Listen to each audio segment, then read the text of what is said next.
Hello and welcome to the campus of Plainfield High School. My name is Lec Zorn and I'll be bringing you all the action as your Plainfield Quakers challenge the Martinsville Artesians in Week 9 of the Indiana high school football season. Well, we're up to the last week of the regular season, the last chance to tune up for the playoffs, and it's a particularly special night here in Plainfield as it's Senior Day. Not only the last regular season home game, but very possibly the last overall home game for an outstanding group of young men who've helped Quakers football reach some of its greatest achievements ever.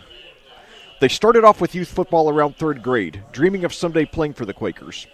They've now poured about half of their lives into the Plainfield program, including thousands of hours of blood, sweat, and tears, and very possibly several injuries. And they're hoping to cap it off by beating the odds and pulling off at least one monumental upset in the tournament. Plainfield enters tonight's game with a record of 5-3, having lost by at least 25 points to their three marquee opponents, Roncalli, Decatur Central, and Avon, but having beaten everyone else and generally played very well in doing so. Tonight, the Quakers try to clinch a winning season in a game that just a few weeks ago looked like an easy win, but now looks like a tough fight. In just 3 weeks, Plainfield has gone from its first to third-string quarterback, and Martinsville, after winning just one game over the last two seasons and starting off 0-4 this season, has suddenly won 4 consecutive games. A win tonight would guarantee Martinsville finishing the season no worse than 500 and sent them into the playoffs with great momentum, and at that we will pause for the national anthem.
Well, thank you to the Plainfield Marching Quakers for that lovely rendition of the national anthem. And now back to our preview here. Now, so far this season, Plainfield has rushed 320 times and passed 150, a ratio of 2.1 to 1. But after losing their top two quarterbacks over the last 3 weeks, Plainfield's offense is a big question mark tonight as Tyler McCarty, a 6-foot, 155-pound defensive back wide receiver, makes his first career quarterback start on his senior day. McCarty has thrown just one pass this season, an incompletion, so it's hard to gauge his ability at the position. Plainfield's leading receiver is junior Cade Ritter, who has 24 receptions for 371 yards and 3 touchdowns, followed by senior Gavin Jacobs, who has 19 receptions for 331 yards and 5 touchdowns. On the ground, the Quakers are led for the second consecutive season by senior Dawson Anderson, who has 161 rushes for 1,022 yards and 16 touchdowns. Junior Tavian Gadia also contributes heavily with 105 rushes for 653 yards and 5 touchdowns. Meanwhile, Martinsville has a more balanced offense with 288 rushes and 236 passes, a ratio of 1.2 to 1. Unconventionally, the Artesians played 2 quarterbacks heavily. Senior Jonathan Collier has completed 61 of 105 passes, 58.1% for 1,031 yards, 14 touchdowns, and only 1 interception. Junior Travis Griffey has completed 66 out of 125 passes for 660 yards and 3 touchdowns and 5 interceptions. The 2 quarterbacks have a solid core of 3 receivers led by sophomore Matt Thomas, who has 32 receptions for 554 yards and 7 touchdowns, followed by junior Corbin Williams with 24 receptions for 405 yards and 2 touchdowns, and senior Darius Stillman with 38 receptions for 392 yards and 5 touchdowns. Plainfield's head coach is Brian Woodard, who's 74-55 in his 12th season with the Quakers. Martinsville's head coach is Carter Whitson, who's 4-4 in his first season with the Artesians. Well, at this time, we'll take a short break for a few words from our sponsors, and then we'll be back with the opening kickoff. Plainfield Martinsville Senior Day coming at you live under the Friday night lights. Next. You're listening to Plainfield Football, powered by Audiosportsonline.com. This broadcast is brought to you by Wicker Construction, Gunnell and Kinnaman LLP, Jimmy John's, KG Enterprises, and Hoosier Tent and Party Rental. For more than 2 decades, Wicker Construction has engaged in building one-of-a-kind homes and remodeling projects while exceeding client expectations, delivering projects with professionalism and integrity. Wicker Construction works closely with you, the client, to understand your lifestyle and construction needs. Jimmy John's offers freaky fast delivery and are last-minute catering specialists. They are located at 2683, that's 2683 East Main Street, 2683 East Main Street next to BW3s, and open from 10:30 a.m. to 10 p.m. Sunday through Saturday. More information can be found at 837-8282, that's 837-8282, or online at jimmyjohns.com. How prepared are you for retirement? When will you be able to retire? How much will you be able to withdraw each year in retirement? What is the likelihood that you'll outlive your savings and investments? What are the financial issues that could deplete your assets? If you can't confidently answer all of these questions, then you may benefit from getting a written financial plan. Having a written financial plan increases your chances of a good retirement by 60%, according to a recent survey by Forbes magazine. However, they also reported that only 24% of people have a written financial plan. At Gunnell & Kinnaman Financial, we will help you plan for your future, and the best time to start is today. By coordinating your tax planning with your retirement planning, we can give the chance you want for a better retirement. Contact us today at 317-203-4433, that's 317-203-4433, or email us at info@gkfin.com, that's info@gkfin.com. Gunnell & Kinnaman, Financial, Accounting, Tax, and Wealth Managers. Hoosier Tent and Party Rental, 101-042 Bradford Road in Avon, that's 101-042 Bradford Road in Avon, has been serving Hendricks County for 16 years. They have all your party rental needs. Call them at 317-272-9746, that's 317-272-9746, for your 2018 graduation party needs. Well, back here at Plainfield, we're just a few minutes away from kickoff. We've got a great crowd here for Senior Day. We've got probably somewhere in the neighborhood of 2,000 fans here on the Plainfield side of the field. We have about maybe 100 to 150 Martinsville fans across the field in the visiting bleachers, and we still have a steady stream of cars pulling in to the parking lot here. For those of you who don't know, Plainfield is right off of Indiana 267, and from my vantage point here in the press box, I have a very good view of the parking lot, so I can still see a lot of cars pulling in. So probably should have somewhere in the neighborhood of 3,000 people before the night is over, and probably a lot of late arrivers from Martinsville, which is about half an hour down Indiana 37. And now Plainfield's entering the field to a nice ovation from the Senior Day crowd. We have just about a perfect evening for football. It's 70 degrees under a mostly sunny sky. 74 was the high today. You know, this would be great weather for week 3 or 4, and this is the first time ever, and this is my 6th year of commentary, by the way. This is the first time I have ever been wearing short sleeves in the last, I'm almost 100% certain anyway, it's the last time I've worn short sleeves in the last game of the regular season. And ironically, the only game in which I've worn long sleeves so far this season was all the way back in week 3 when we had heavy rain down when I was commentating Cascade at Brown County down in Nashville, Indiana, and it was like in the upper 50s, I think, in a game played in a very heavy rainfall. So, but yeah, this feels like week 3, week 4, and a week from tonight, the opening week of the playoffs. We're supposed to have a high of 74, and so, this is great to see because, I've been thrilled by the great resurgence, well, I shouldn't say the resurgence, but by the rise of Indiana high school football in the last 15, 20 years. When I was growing up, I'm 46 now, and when I was a kid growing up in the 70s and 80s, high school football was, it was moderately popular here in Indiana, but mainly it was just something to keep people occupied until high school football started. But now high school football has become a juggernaut here in the state, and one unfortunate aspect of it is that because of the climate here in Indiana, we have usually really nice, pleasant weather for about 3 or 4 weeks, and then it drops off. And toward the last few regular season games, and then especially in the playoffs, the attendance drops way off, even as the intensity of the games is cranked up, and the importance of the games is cranked up, because, the weather keeps a lot of people away. But, obviously the weather's really, not keeping anyone away tonight, and shouldn't be a week from tonight if the forecast goes as it is here on my weather app on my iPhone. And hopefully that'll continue throughout the playoffs up until, Thanksgiving weekend at Lucas Oil Stadium when, it doesn't matter what the weather is because it's indoors. So as long as we don't have a blizzard or, some major weather disaster that blocks the roads, we should, have great attendance for that no matter what. So, I think, this could be the most attended Indiana tournament ever, based on the weather predictions that I'm seeing so far. And, a lot of the most of the best crowds I've commentated so far in my commentary career have been in the early weeks of the regular season, and most of the worst crowds have been in the playoffs, tragically. So hopefully this year won't be a repeat of that, and I don't think it will be, unless the weather takes a certain unless the weather takes a sudden turn for the worse.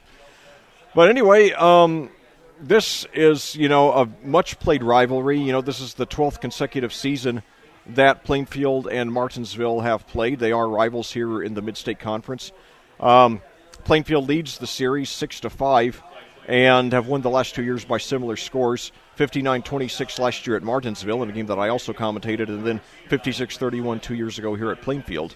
Prior to that, the Artesians had won the last 4 games against the Quakers. 3 of those came in the end of the Fred Cuttriff era. Fred Cuttriff was the head coach of Martinsville, and he retired at the end of the 2013 season. He was also the assistant principal there at the school, by the way, and he ran the run and shoot offense, which was just a blast to watch. His Martinsville teams weren't that talented, but they still ran that offense very well. So now we're about to start at 7:01 a.m. They're just about a right-on-time start. Plainfield will be taking the opening kickoff here. So let's see who it is we have back deep to receive. So we've got Caleb Urban, a junior, about to kick off for the Quakers. Now they have something that sounds like a horror movie special effect. And it's a kick that is fielded at about the 23, brought up to the 25, and to about the 30. So the Quakers will start over. Tyler McCarty, a senior, making his first career start tonight on his senior day. We'll see how he responds to the challenge. Again, this is a game that just a few weeks ago looked like it was going to be a very easy win for the Quakers, as Martinsville 0-10 2 years ago, 1-9 last year, started off 0-4 this year. Suddenly they've won their last 4 games, while Plainfield has lost their top 2 quarterbacks in the last 3 weeks. So now start off 2 receivers to the left, 1 running back. Handoff there to Tavian Gadia. He gets up for about 3. So Tavian Gadia likely to get the bulk of the carries tonight for the Quakers. Dawson Anderson, the leading rusher on the season. And now direct snap there to Cade Ritter, and he gets up for about 2 or 3. And with McCarty, again, we don't really know much about his passing ability, so it wouldn't surprise me if the Quakers went for if they had a primarily rushing-dominated game tonight. Right now they have 2 receivers to the right, McCarty in shotgun. And now he rolls to his right. He throws a screen pass that is complete for the first down and about a yard or 2 more. That was Cade Ritter who got it. So 10:58 to go. The Quakers do move the chains on their first possession. Good start. So now we've got Cade Ritter, and one other receiver to the left, 2 receivers to the right. Tavian Gadia, the running back. Tyler McCarty in shotgun. I'm pretty sure this is the first time I've commentated a player making his first career start at quarterback on his senior day. Certainly a great story, especially if he pulls it off. Now hand off to Gadia. He's got a hole up the middle. He could go all the way. No, it's a fake. McCarty faked it to Gadia, and McCarty took it in all the way for the touchdown. Oh, my God. 59 yards there by Tyler McCarty. He faked me out. That was a Scott Amore caliber fake there. I thought Gadia had it, and McCarty kept it himself and took it all the way untouched. So, I said it would be a great story if he won. Now it's an even better story that he has a 59-yard touchdown rush, in his first career quarterback start. And the extra point is blocked. Nevertheless, great start to the game for the Quakers with 10:22 to go here in the first quarter on senior day at Plainfield. They've jumped off to a 6-0 start. Boy, I'll tell you, when you get down to your third-string quarterback and it's your last regular season game, your last chance to tune up for the playoffs, you're excused if you get nervous. But, what a great way to give these fans some hope, especially as we head into our playoff showdown against number 3 ranked Decatur Central a week from tonight. And I'll be talking to you a lot more about that later on in the broadcast. Wow. I am overwhelmed. That was just an amazing play there by Tyler McCarty. Suddenly the man of the hour here on senior day. 1:38 is all it takes for the Quakers to score on a 59-yard keeper by their third-string quarterback making his first career start. So it's a deep kick. It bounces inside the 10, and it goes into the end zone for a touchback.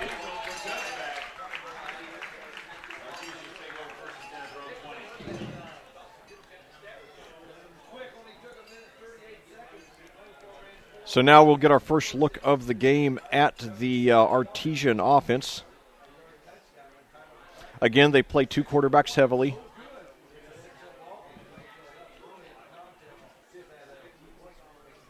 Now they line up 2 receivers to the right, 1 running back. Right now we have Jonathan Collier, the quarterback. He is a senior.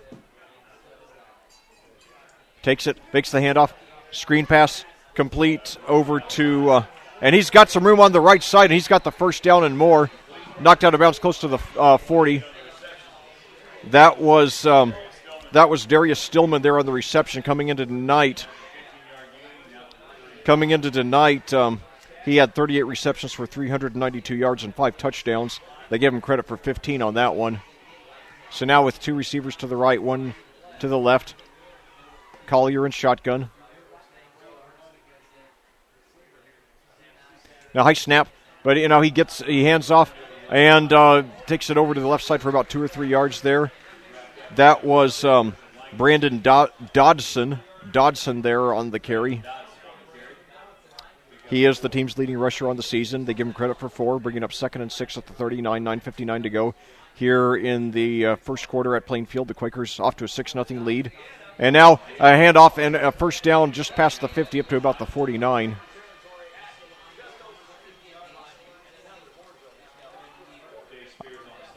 I believe that was Dodson again. And now in the hurry-up offense, they give it to him again. This time he spins around, but they hit him at the line, and he's brought down for maybe a loss of 1. So 9:32 to go now, and that'll bring up 2nd and 11 there at the 50. 9:27 to go and counting here in the first quarter at Plainfield. 3 receivers to the right, 1 to the left. Collier in shotgun. Dodson, the running back. Takes the snap, rolls to his right. Screen pass, complete, and he's got the first down. And now he's swarmed and brought down at about the 36 by about 4 tacklers there.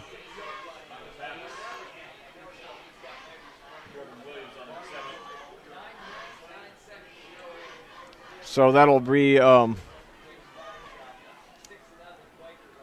the way, and that was Corbin Williams there on the reception. So it's 1st and 10 at the 36 for the Artesians. They'll take the lead with the touchdown on the 2.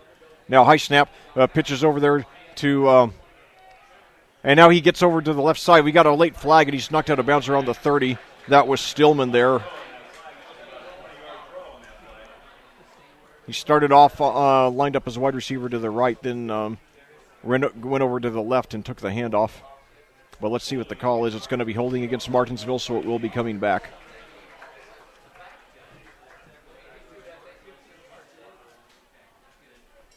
$8:48 to go here in the first quarter. Senior day at Plainfield, last game of the regular season. The Quakers enter the game at 5-3, Martinsville at 4-4, and on a 4-game winning streak. Not bad for a team that went a combined 1-19 the last 2 years.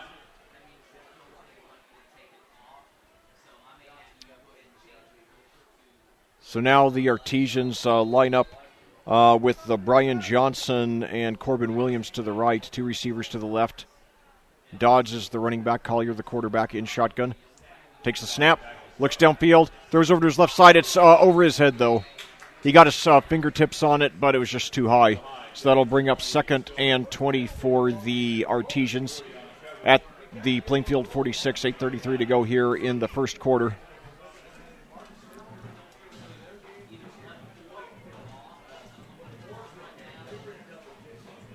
So now 2 receivers to each side. Dotson, the running back. Collier, the quarterback. Takes a snap. Looks downfield. He's got plenty of time. Throws a screen pass over to his left. It's caught. And he is immediately knocked out of bounds around the 38. So it's going to be 3rd and long for the Artesians. About 3rd and 12. The clock stops with 8:27 to go.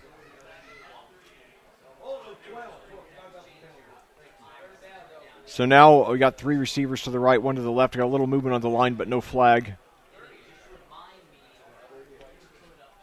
So let's see. Now we've got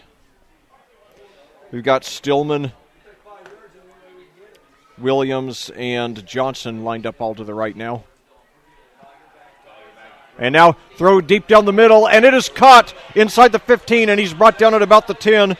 That was Darius Stillman there on the reception.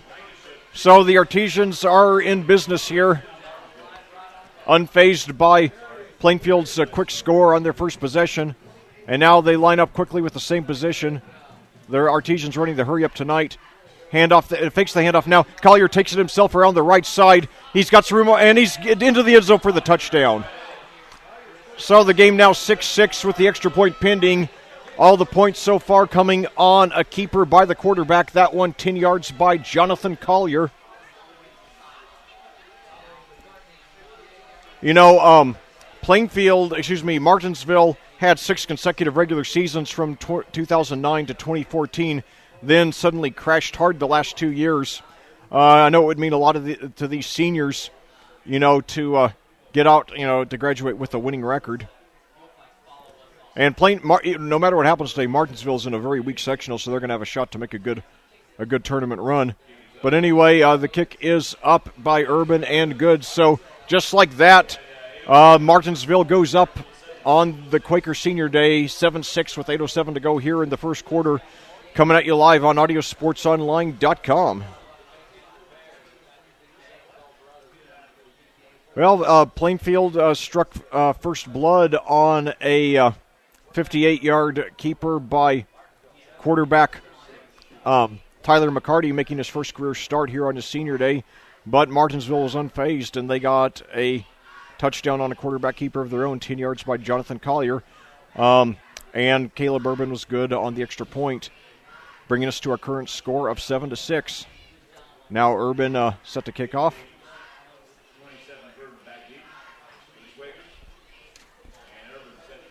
So now we've got Logan Burden back deep to receive for the Quakers, along with one other player. It's a mid-level kick. It's fielded at about the 26, brought up to the 30, and about the 33.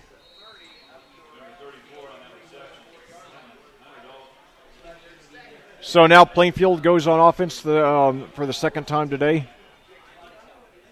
First time was a touchdown, but a missed extra point, which is the reason why the Quakers trail now. So now they line up. We've got Mason Burgess lined up as a wide receiver to the right. Two receivers to the left. Tavian Gadia, the quarterback. And he gets the running, and he breaks. No, it was a good fake to. Excellent fake there. So a couple of great fakes to Gadia, and it was McCarty took it up for about 2 yards. So now we've got, let's see here. We've got Jacobs and Ritter lined up to the left. Gadia, the running back. McCarty in shotgun. Hands off to Gadia, and he breaks through for about 4 or 5. Bringing up about third and it'll bring up about 3rd and 5 for the Quakers. 7:22 to go and counting here in the first quarter. So now Jacobs and Ritter lined up to the left. Now Mason Burgess comes back into the game. He lines up to the right. Ritter in shotgun. Tavian Gadia, the running back. And now takes it over, rolls over to his left and throws incomplete. The intended receiver there was Tice Farrell. It went a little too far to his right. So it looks like the Quakers are going to punt here with 6:54 to go here. You know, what I mentioned about a Scott Amor caliber fake. Scott Amor was a quarterback for Daniel, a great option quarterback, senior on the 2012 team. He was the best handoff faker I've ever seen at any level of football. So whenever I see a great fake that causes me to ruin a call, I call it a Scott Amor caliber fake. So I hope to meet Scott one day. I never have. I just love to tell him how much I enjoyed commentating him, and and how many of my calls were blown because he faked me out. So, all right, so the Quakers take a timeout here very early in the game to take one. 6:54 here to go in the first quarter. They trail 7-6 on Senior Day. We'll be back after these words from our sponsors here on audiosportsonline.com. For more than 2 decades, Wicker Construction has engaged in building one-of-a-kind homes and remodeling projects while exceeding client expectations, delivering projects with professionalism and integrity. Wicker Construction works closely with you, the client, to understand your lifestyle and construction needs. Well, back here at Plainfield, we're about to get back into action with 6:54 to go here in the first quarter, and your Plainfield Quakers trailing the Martinsville Artesians by a score of 7-6. Plainfield scored on the first possession of the game on a 58-yard touchdown rush by fill-in quarterback Tyler McCarty, and now Plainfield answered with a touchdown and extra point of their own after Plainfield having missed the extra point. And now the punt, it travels down to about the 16 where the Quakers down it, so that will be a net punt of about 46 yards. Martinsville moved the ball very well on their first drive. The Plainfield defense needs to get a stop here, get some momentum. This is a Martinsville team that is running on all cylinders, having won their last 4. Not against great competition, but against decent enough competition that, it's a team that you definitely should take seriously. So now 2 receivers to the left, 1 to the right. Jonathan Collier playing the quarterback in shotgun. Hand off to Brandon Dodson. He takes it over to the left. He's got a hole past the 25 up to almost the 30. He does have the first down. So far tonight, Quakers having no answer for the Artesians' very balanced offense. They rush and pass with an almost 1-to-1 ratio. Now Dodson gets the ball again, and he picks up about 4 or 5 this time, taking it over to the left. 6:21 to go and counting here in the first quarter. 7:18 your time of day. Plainfield's been through a lot these last 3 weeks, losing 2 quarterbacks. But, knowing Coach Woodard as I do, I know that he's not going to want to use that as an excuse. And now Collier takes the snap with 3 receivers to his right. He throws, he's got a man, and it's dropped. And he would have had the first down had he made it. The intended receiver there was Corbin Williams. He is a senior playing in his last regular season home game. Great size at 6'4", 200. He has 1 reception tonight for 14 yards. So now 3 receivers to the right, 1 to the left. Dodson, the running back, Collier in shotgun. Takes the snap. Screen pass. Caught over at the 35, brought up to the 40. They got the first down and knocked out of bounds around the 45. Darius Stillman there on the reception.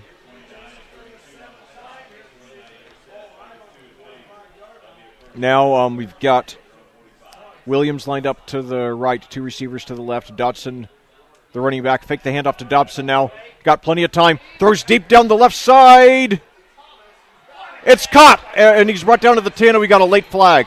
So let's see what the call is here. That was Josh Tomlinson there, another senior for the Artesians.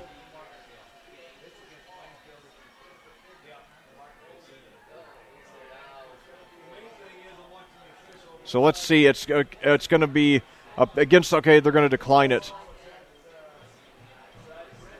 So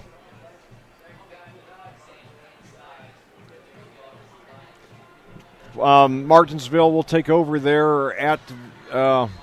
Let's see. I believe they're marking it at the 10. Got Williams there and one other receiver to the right, 1 to the left. Okay, it's Williams and Stillman to the right, 1 receiver to the left. Dodson, the running back, low snap, but they get the handoff to Dobson. He's up the middle. He's down to about the 5.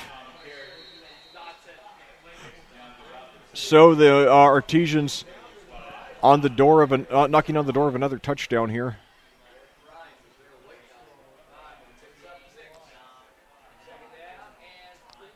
So same formation for the Artesians. 5 minutes to go and counting here in the first quarter. Another handoff. No, fakes the handoff to Dobson. Throws into the end zone, and the pass is deflected. So that'll be 3rd and goal for the Artesians at the 5. It'd be good if we could at least hold them to a field goal here. 3rd and goal at the 5. So now once again Stillman and Williams lined up to the right, and another receiver out to the left. Dodson, the running back, Collier in shotgun. 4:53 to go in the first quarter. Takes the snap, throws into the end zone, and it's deflected.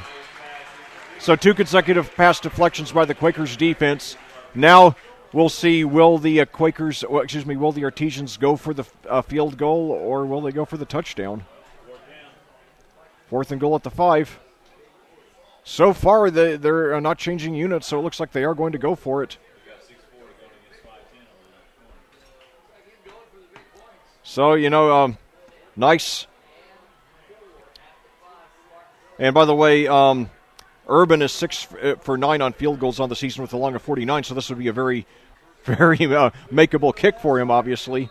So, and now it looks like Martinsville taking a timeout. So each team having taken a timeout in the early going here. 4:49 to go here in the first quarter. Your score at Plainfield, Martinsville 7, Plainfield 6. And the Artesians deciding what to do on 4th and goal at the 5. Jimmy John's offers freaky fast delivery and are last-minute catering specialists. They are located at 2683, that's 2683 East Main Street next to BW3s, and open from 10:30 a.m. to 10 p.m. Sunday through Saturday.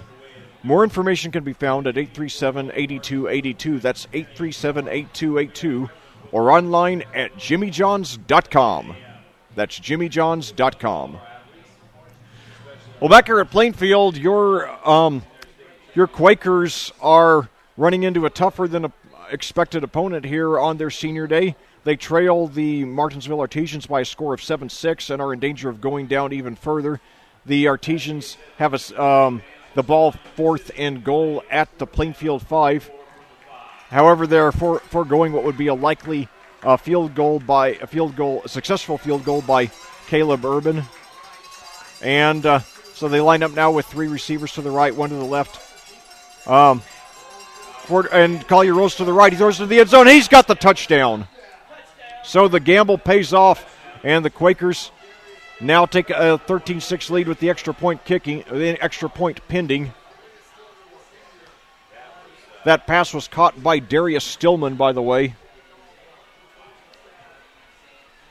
First passing touchdown of the game for either team, coming with 4:44 to go here in the first quarter. So now we got an extra point attempt by Urban. He's perfect on the season, 19 for 19. Good snap. Kick is up, and it is good. 20 for 20 now. So with 4:44 to go here in the first quarter on senior day at Plainfield, your Quakers have fallen behind the visiting Martinsville Artesians by a score of 14-6 here on audiosportsonline.com. The Quakers scored first just a minute and 38 seconds into the game on a 58-yard touchdown rush by replacement third-string quarterback Tyler McCarty. However, Martinsville has responded with 2 touchdowns of their own. Clearly, the Artesians were not fazed by the fast start by Plainfield.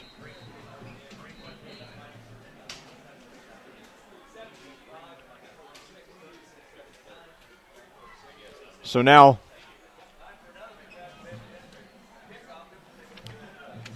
Urban about to kick off again. We have Logan Burden back deep to receive for the Quakers. However, Urban's first 2 kickoffs both only went to about the 25 or so. And another short kick, this one fair caught at the 33. So now the Quakers, who've been largely shut out on their last two possessions, trying to get some offense going again after that outstanding first drive. The good news is that they're only 1 possession down. They can tie with the touchdown and the 2.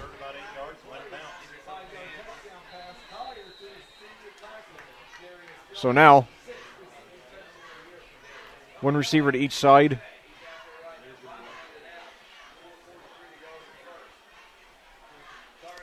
Hand off to McCarty. This time he keeps himself. He takes it around the left side, tries to get some room. He finds a little bit of a hole, gets up to about the 36 or 37.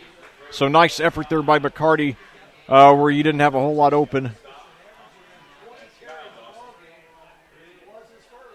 No, I apologize. That was Dawson Anderson, who they gave it to on a direct snap. And he took a few direct snaps 2 weeks ago in the Franklin win. So now McCarty back in there with Gadia, the running back, 3 receivers to the right, 1 to the left, low snap, but he gets it, and he takes it himself, and now he's sacked. He started running forward. He saw he was covered, went to his left, then went forward again, but he's brought down for, I think they got him for a slight loss, actually. He's down back at the 34. So now a very critical 3rd and long. The Quakers trying to avoid giving the ball back to the Artesians, giving them a chance to take a 2-possession lead here. Trailed by 8 as it is. So now 2 receivers to the right. Handoff to Gadia, and he goes forward, but he's brought down at about the line of scrimmage. They were ready for him. So not time to panic, but it is time to be concerned. You know, it's one of those things, you know, I want to, go back to games 3 and 4 of the 2014 season, which were both home games, losses to Mooresville and Roncalli respectively. And now hold that thought to look at this play. And now a punt. He acted like he was going to fake. He ran with it, then punted, and it bounces just inside the Martinsville 45, where it's downed by Plainfield. So it'll be a net punt of just about 23 yards. So Martinsville takes over, 2:50 to go here in the first quarter, with a chance to take a two-possession lead, excuse me. But what I was saying, though, you go back to hold that thought again. I'm gonna need a pretty long dead ball to tell this story adequately. So now we've got Stillman and Williams lined up to the right, one receiver to the left, Dodson, the running back, Collier in shotgun. Hands off to Dodson. He runs over to his right. Look, he's got a little bit of a hole, and he gets it past the 50 up to about the 40, 49 or 48. 2:40 to go and counting here in the first quarter. Martinsville with the ball, leading 14-6. Plainfield scored on its, and now we've got the clock stopped here with 2:31 to go. I think it was an equipment timeout. I think the official was adjusting.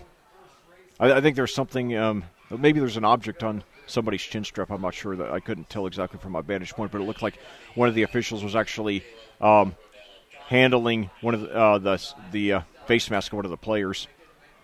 But now, screen pass there, and he's wide open past the 45-40. Nobody was on him, and he gets up past the 35. Wow, blown coverage there by the Quakers.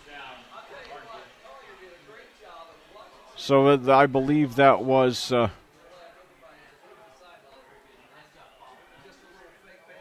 that was Stillman there. I'll tell you, I have to be really careful because the 8s and the 0s are very hard to discern from each other on the Artesians uniform. So now Collier takes it over to the right side, and he's knocked out of bounds just around the line of scrimmage. But anyway, like I said, those two games, weeks 3 and 4 of that season in 2014, the Quakers lost 20-6 to Mooresville, 27-3 to Roncalli. And, but the Quakers were extremely banged up. And then I'll finish. And now we've got a flag here before the whistle. And it's going to be, let's see. It's going to be against the Artesians. Good break for the Quakers. False start. But anyway, I said back in those games on the air, it's not an excuse. It's simply a fact. Plainfield's banged up. They're not as good, and just simply not through no fault of their own, just because they have so many injuries. And right now, with the Quakers, when you're down to your third-string quarterback, you're usually not going to be as good. So, it's not just that Tyler McCarty, who through no fault of his own is being thrust into the quarterback position for the first time in his career tonight, but it's also, and hold that thought. Now, Collier. He's got a man open, and he gets the catch, and it's right around the 30. It gets out of bounds.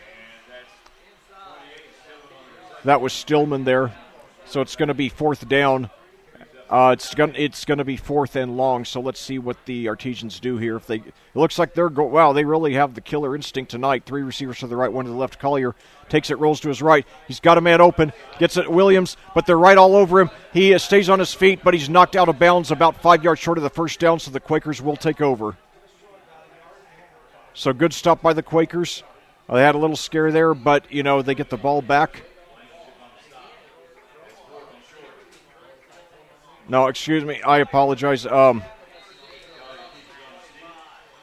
that was it was only third down, and they went for it on fourth down, and they got it there on that quarterback sneak there by Collier. I apologize. I guess the penalty threw me off there. So anyway, 1:19 to go here. So the Artesians now at first and 10 at the 25. Handoff there to Stillman. He dodges her on the left side, and now he dodges and breaks 2 more tackles before a fourth Quaker finally, stops his progress. And wow, The Quakers still having a hard time adjusting to this. And now we've got the play whistle dead here. 43.3 seconds to go here in the first quarter, 7:33 your time of day. It looks like this is going to be a long game. But this one's it's going to be offsides against the Quakers. So it'll bring up second and short now for the Artesians.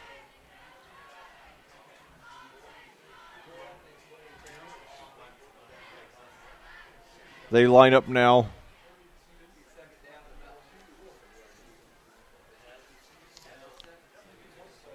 So you got Andy Myers now lined up as a wide receiver to the right along with Brian Johnson.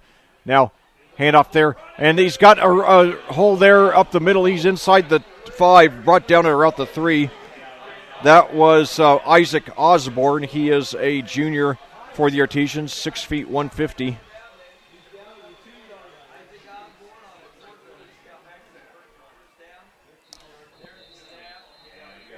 And we've got a flag here. Let's see what the issue is. Osborne's 48 for 208 on the year with no touchdowns, long of 21.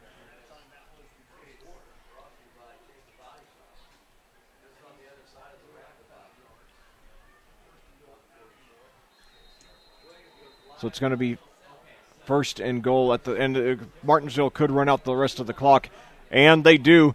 So we head to the second quarter here on Senior Day at Plainfield. The Quakers not out of it yet, but there is a lot of concern, a lot of tension.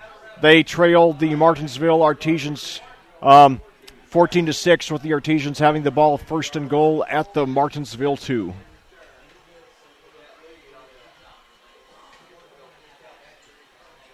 How prepared are you for retirement? When will you be able to retire? How much will you be able to withdraw each year in retirement? What is the likelihood that you'll outlive your savings and investments? What are the financial issues that could deplete your assets? If you can't confidently answer all of these questions, then you may benefit from getting a written financial plan. Having a written financial plan increases your chances of a good retirement by 60%, according to a recent survey by Forbes magazine. However, they also reported that only 24% of people have a written financial plan. At Gunnell & Kinnaman Financial, we will help you plan for your future, and the best time to start is today. By coordinating your tax planning with your retirement planning, we can give you the chance you want for a better retirement. Contact us today at 317-203-4433. That's 317-203-4433. Or email us at info@gkfin.com. That's info@gkfin.com. Gunnell & Kinnaman Financial Accounting, Tax, and Wealth Managers.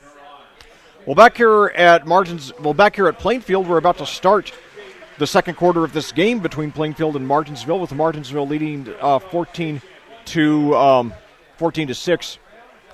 The Artesians now, after that penalty, back to their own 7, making it first and goal at the 7. And now a handoff to Dodson. He tries to find some room on the right side. He finally gets forward. He finally gets forward on the far right side of the field, and he's inside the 5. Let's see exactly where they mark him. I couldn't tell for sure because it was the opposite side of the field from me. Apparently got out of bounds because the clock has stopped now with 11:50. So now they got a second and goal at the 1, so Quakers need a big stop here. Handoff to Dodson again, and he's into the end zone for the touchdown. 11:46 to go now, and the Artesians take a two-possession lead. 20-6 your score with the conversion pending.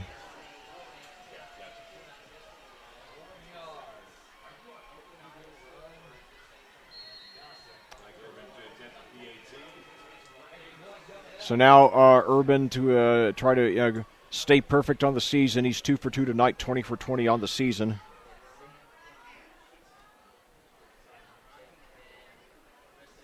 The snap. The kick is up, and it is good. So your score with 11:46 to go here in the second quarter at Plainfield. Martinsville 21, Plainfield 6.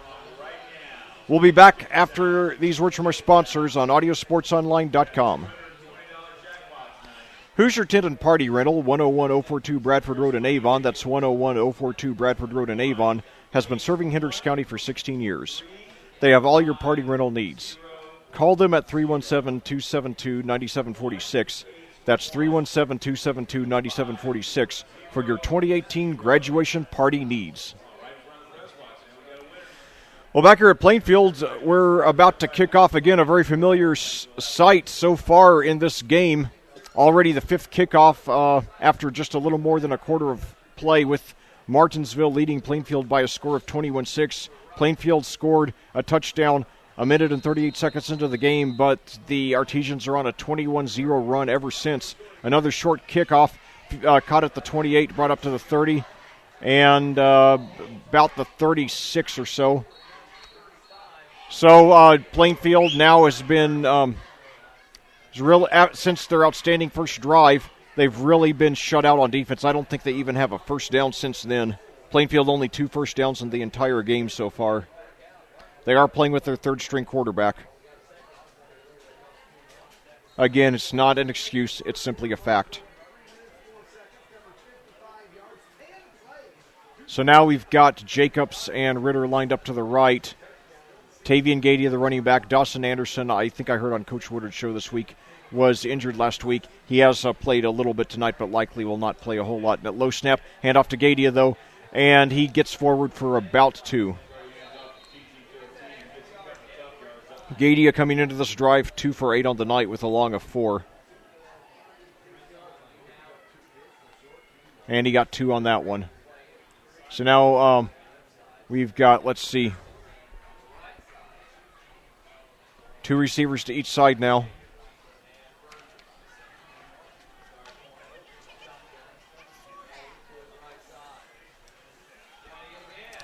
And now they give it to Gadia again. This time he gets a decent run. He's close to the first down now, so this is going to be a very critical third down for the Quakers. 2 receivers to each side now. Gadia gets it. He's got the first and maybe 1 or 2 more. Boy, did we need that. So now the Quakers lined up with Ritter and Farrell to the left. Burgess and Jacobs to the right. Gadia, the running back. McCarty in shotgun, takes it. He throws up the middle. He's got a reception by Farrell. He's brought down inside the 30. So that's the first long completion of the night for the Quakers. Again, Tyler McCarty playing his first game at quarterback tonight here on Senior Day. Now he hands off to Gadia. No, he keeps it after the great fake, and they're all over him, and he's brought down probably for a slight loss. 10:09 to go.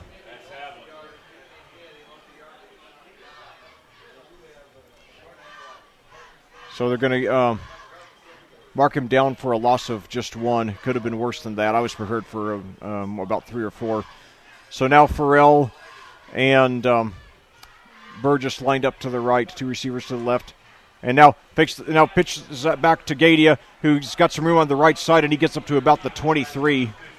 So it's going to be 3rd and about 5 for the Quakers with 9:37 to go. The Quakers desperately need to score here to make it a one-possession game again.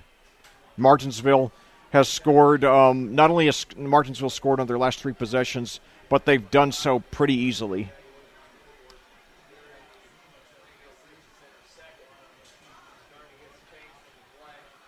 So now, 2 receivers to the left. Gadia, the running back. And now the fumble on the handoff attempt. Gadia falls on it. So it's going to bring down a 4th down. I assume the Quakers are going to go for it here. They are on the... it'll be 4th and 4 or 5 there to see what kind of spot they get. Okay, well, 4th and 9, excuse me. A very big 4th and 9. They're sending 2 receivers to each side. Gadia, the running back. McCarty takes it. He dodges a sack. He runs with it himself. He's got the first down, and he's inside the 20, inside the 15, inside the 5. And he's so Tyler McCarty with showing flashes of that touchdown rush he had on the first drive. And now the Quakers are close to making it a one-possession game again. 8:35. There's a lot of tension here. in this crowd here. Two receivers now at first and goal at the 6. Two receivers to the right. Gadia, the running back. Direct snap to Gadia. He takes it forward, and he gets maybe 2 or 3. So 8:13 to go now. I'll tell you, this has been, for most of this game so far, the crowd here on the Plainfield side has been very, very tense. Granted, if Plainfield loses tonight, they're not going to be eliminated. Obviously, this is a regular season game, and everybody goes to the playoffs. But I think the crowd is nervous, thinking about, hold on, hold that thought. So now, a direct snap again to Gadia. He drives forward. Did he get in? Yes. Tavian Gadia with a touchdown rush, and the Quakers are back in this game.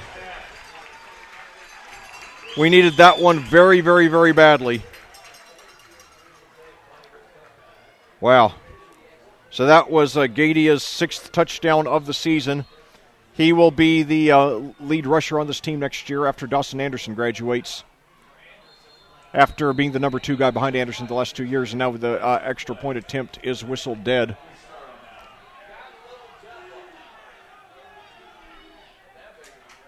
Landon Williams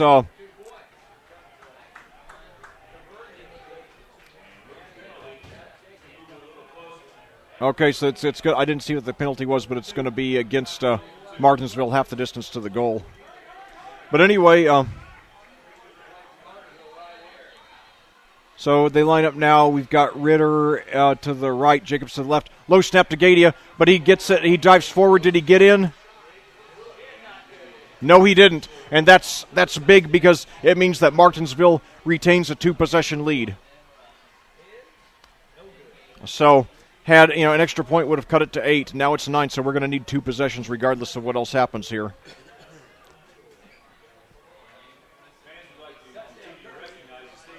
So, and I'll tell you, it's Plainfield still in this game, but basically the defense is going to have to make a stop. And the Quakers might need the ball to bounce their way a few times, and they might need a few fakes. Maybe that we're probably going to see a lot of direct snaps to the running backs, like we have for both Anderson and for Ritter tonight. Because McCarty, he did throw that good pass to Farrell on the last possession, but obviously we don't know yet if he's capable of doing it consistently.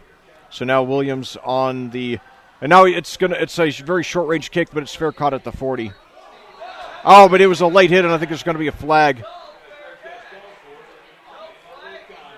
He was not hit hard, but there was obvious contact made, but no call.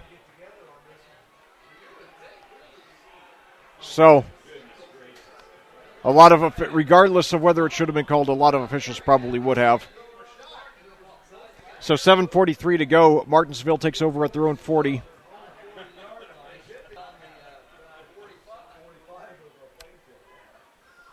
The sun has set here in Plainfield. 7:46 your time of day.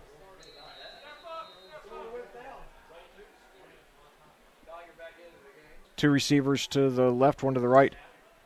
Now handoff there. And takes it up for about 2 or 3 yards. That was Osborne there. 7:28 and counting. They give him credit for 2. Plainfield hasn't done much to... and now a quick rush there and a pass. And now he takes over to... wow. That was a really bizarre play. A screen pass that was completed there to... who was that? But anyway, he was about a yard short of the first, maybe 2. That was Darius Stillman. And then he went back to try to find some extra room, and he ended up being brought down after a gain of about 4. So he cost himself 2 or 3 yards there. So 3rd and 4 now. Now this time a handoff there to Stillman. They stop him short, so it's going to be 4th down and about 2. Will the Artesians go for it? I'm sorry, that was Osborne there on the carry. I'll tell you, Martinsville's and now his quarterback sneak there, by Collier, and he does have it on a spin around. So the second fourth down that the Artesians have converted today on a quarterback sneak there by Collier. So now the Artesians line up. They have Matt Thomas lined up to the left. He's a future star for this program, only a sophomore, already done a lot of great things this season. And then we've got on the other side of the field, we have Brian Johnson and Corbin Williams. And we have Isaac Osborne there at running back. Osborne gets it, but they're on top of him, and he's brought down for a gain of maybe just one. So good team effort by the Quakers as we hit the 6-minute marker in the second quarter. And now let's see, we've got Seth Galen, Brian Johnson, and one other receiver to the right, as well as one receiver to the left. Osborne, the running back now. Collier takes the snap, rolls to his right, and he's pressured, and he gets rid of it. So it's going to be 3rd and 10 for the Artesians with 5:40 to go. So the Quakers knocking on the door of getting the ball back with a chance to make it a one-possession game. This is the best drive for the Plainfield defense the whole game. They haven't had much success so far. They just need a stop here. So 3 receivers to the right, 1 to the left. Osborne, the running back. And now Collier takes it, screen pass to the, and it's nearly intercepted. That was a near interception there by Chris Parker, a senior for the Quakers. And so it's going to be 4th and 10. Now it looks like the Artesians will punt. Wise move, 5:35 to go in the half. They have a 2-possession lead, and they get the ball first to start the second half. Logan Burden back deep to receive the punt for the Quakers.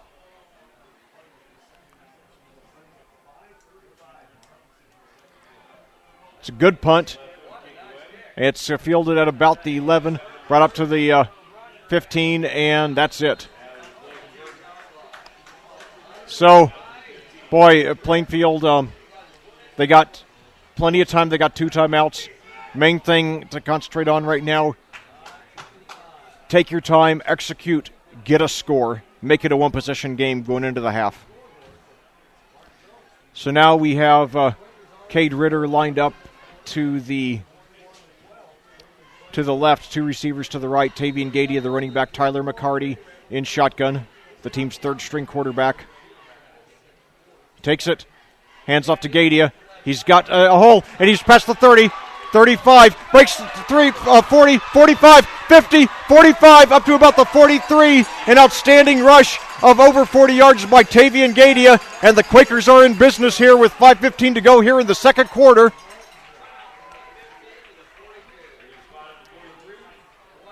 The crowd getting into it now here here at Plainfield. 2 receiver, and now a direct snap there to Cade Ritter, who takes it up for about 2 or 3 yards. So that's at least the 4th different Quaker to receive a snap tonight. So now Ricky Alsum back into the game. He's primarily been a JV player this year, had a lot of success on the JV team. He's now in there at running back in relief of Gadia with 2 receivers to the left, 1 to the right. McCarty in shotgun, hands off to Alsum, and he breaks through past the 45, past the 35, almost up to the 30. He's got a first down. Alsum coming into tonight was 15 for 60, 15 for 58 on the year in varsity action. So now 2 receivers to the left, 1 to the right. Alsum, the running back. McCarty in shotgun.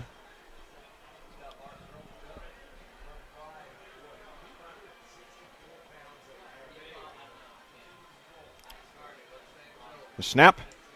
Alsum gets it again. This time they're on top of him, and he's brought down around the line of scrimmage, bringing up about 2nd and 10. 3:58 to go and counting here in the second quarter. Plainfield trailing Martinsville 21-12. the Quakers driving, and they've got they're going to give all some credit for us. Looks like they got him for about a 1 yard loss there. So now Burgess lined up to the right, 2 receivers to the left. Now Gadia back in there. He breaks past the 30 up through about the 28, so it'll be 3rd and about 6 or 7 for the Quakers. Alsum, by the way, only a sophomore, 5'8", 190. So he should be the team's lead back in a couple of years after Gadia graduates.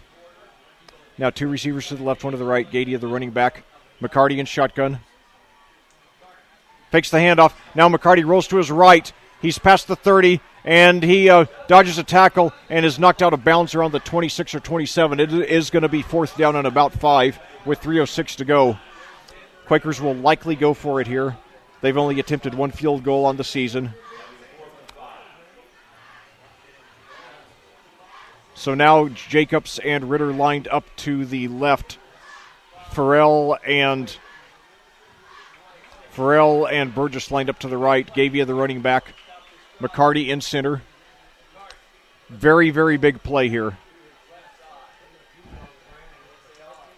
McCarty takes the snap. He's under immense pressure. He finds a hole up the middle, and he dodges a couple of tacklers. He got some room on the left side. He could get the first down. He dives. Did he get it? It's going to be within a yard. I think he's a yard short. It was an outstanding effort regardless.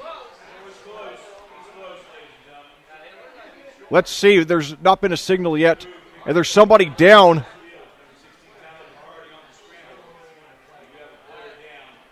Let's see. An Artesians player is down. Now he gets up on his own power and walks. Now, no, he starts walking off the field. Then he kneels again. Hopefully it is not serious. So we have an injury timeout here with 2:54 to go here. And they are going to measure this. But that was an amazing second, third, and fourth effort there by Tyler McCarty. Boy, I'll tell you, whether the Quakers win or lose, that guy, So it's just short, and Martinsville will take over.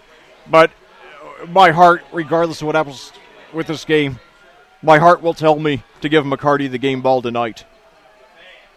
I mean, what a position to be put into on your own senior day.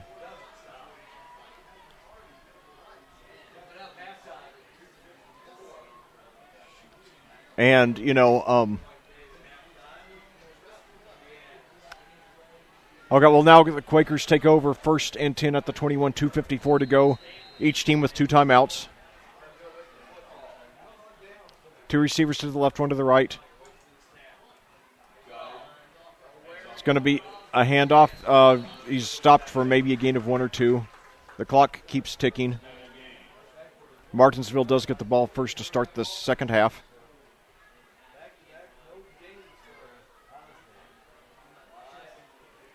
Two receivers to the left, 1 to the right. Now fakes the handoff. Collier rolls to his left. He gets rid of it. He's got a reception for the first down. That was Matt Thomas. What a future that young man has here with this Artesians program. Thomas, only a sophomore, already the team's leading receiver, 7 touchdowns on the season, averaging 17 yards a reception. 2:25 to go. No, okay, they ruled he was out of bounds, excuse me. So a good break for the Quakers, 3rd and 10, so they just might get the ball back after all here in this half. So now low snap. And deep, throwing deep down the right side. It is just overthrown. It was off his fingertips. No flags. So 4th and 10. So 3 and out by the Artesians. Well, I could not tell from it looked to me like, from my vantage point, like Thomas made the reception, but the referee decided he didn't. And he had a better view than I did.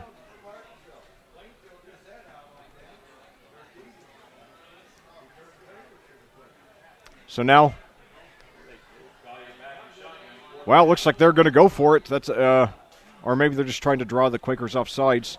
7 seconds now left on the play clock. Now 4, 3, and I believe the Artesians just took a timeout. Yes, they did. So 2:19 to go here in the second quarter at Plainfield on Senior Day. Your score, Martinsville 21 and Plainfield 12.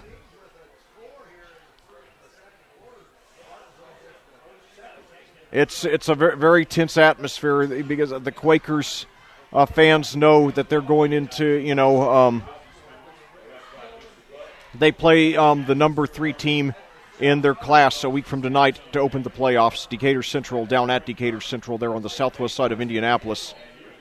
And I think they know if they're playing with their number 3 quarterback, it's going to be an uphill battle. I'm not saying it can't be done, but, I mean, Plainfield's going to have to bring their A-plus game and then, hope to get lucky. So now they do punt after all. And Burden takes it at the 41. He takes it now, and he's brought down for a gain of just about 1. So Plainfield takes over, 2 timeouts left, 2:10 to go. They still have a fair amount of time to work with. Even a field goal would make it a 1-possession game going into the locker room. That would be especially welcome as Plainfield does get the ball to start the second half. So now Ritter lines up to the left along with Jacobs. Then Burgess lines up to the right. Gadia, the running back. Tyler McCarty in shotgun.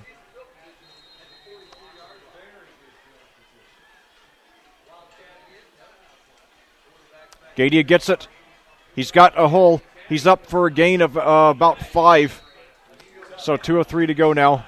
So decent start to the drive for the Quakers. 2 receivers now. 2 receivers to the left, 1 to the right.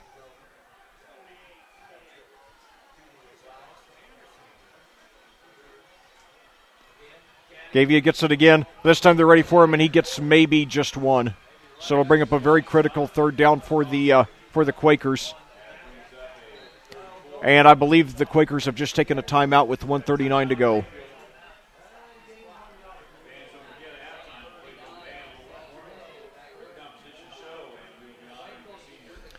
Boy, I'll tell you, it's I hate to ever sound cliche, but, you can only control what you can control. And when you're short on personnel,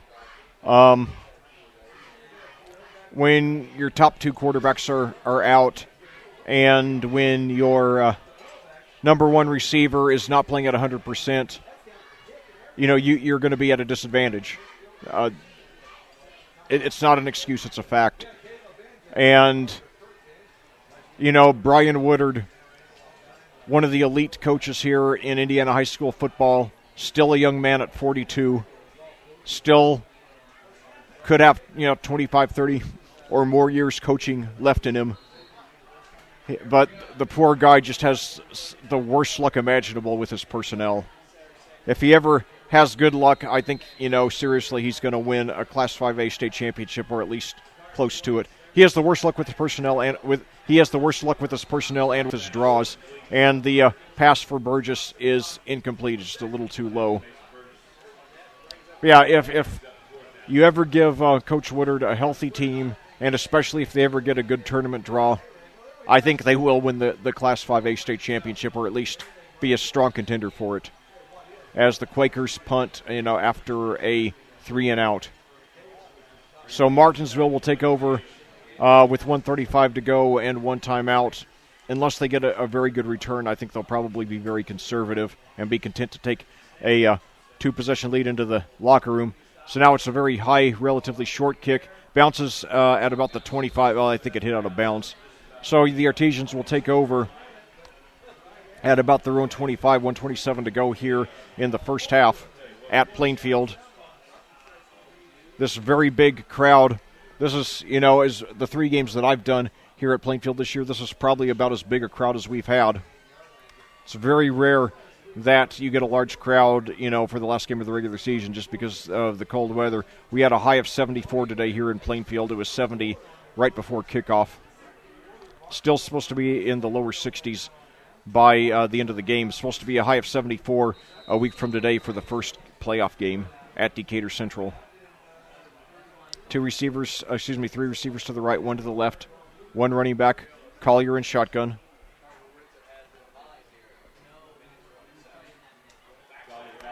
Collier takes it, and he girls to his right. He finds a man, and has the reception. I think he made it in bounds and was quickly pushed out of bounds there. That was Matt Thomas again. So 1:20 to go, so the Artesians don't get much in the way of, they get 4 yards, but they preserve their timeout. Have the ball second and 6 at the 32, 1:20 to go now. 3 receivers to the left, 1 to the right. Collier in shotgun. Takes a snap, fakes the handoff. Screen pass to his right, complete to Williams. He's got the first down. He's got some room on the right side, past the 45, 50, 45, 40, 35, and he's knocked out of bounds. So Martinsville in solid scoring position now after that screen pass by Matt Williams turns into a gain of about 35 yards. No, blocking the back against the Artesians. Good break for the Quakers. The play is coming back. So 1:10 to go now. So let's see where they spot it here.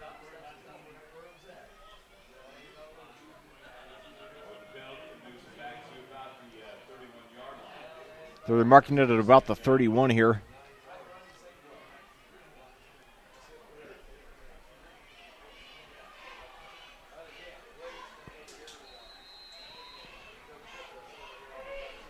Second and 7 now for the Artesians. 3 receivers to the left, 1 to the right. Screen pass to Williams. Makes the catch, but he's hit immediately, and he's brought down. Brought down for a loss. So good play for the Quakers. And now I'd imagine the Artesians will try to let the rest of the clock run out. 53 seconds to go. 30 on the play clock. Thomas is lined up to the left. We've got Williams and one of the receiver to the right. Osborne, the running back.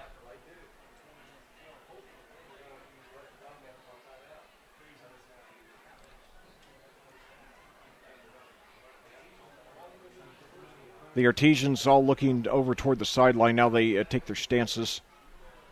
3 seconds, 2, 1, and I guess they're going to take the time. No, they do the snap right before they hand off, and they're brought down for a loss. And that was Isaac Osborne there. He was hit for a loss of about 3 or 4. And Plainfield takes their last timeout with 23.1 seconds left, so they will have at least one more chance here in the first half, trailing 21-12, playing with their third-string quarterback, Tyler McCarty.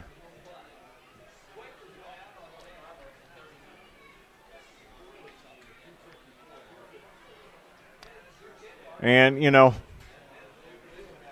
I'll tell you, one of these days I have a feeling that, the football gods are going to decide that they owe Coach Woodard a few favors, and the Quakers are going to have good luck rather than bad luck in a season for a change, and they're going to go a long, long way.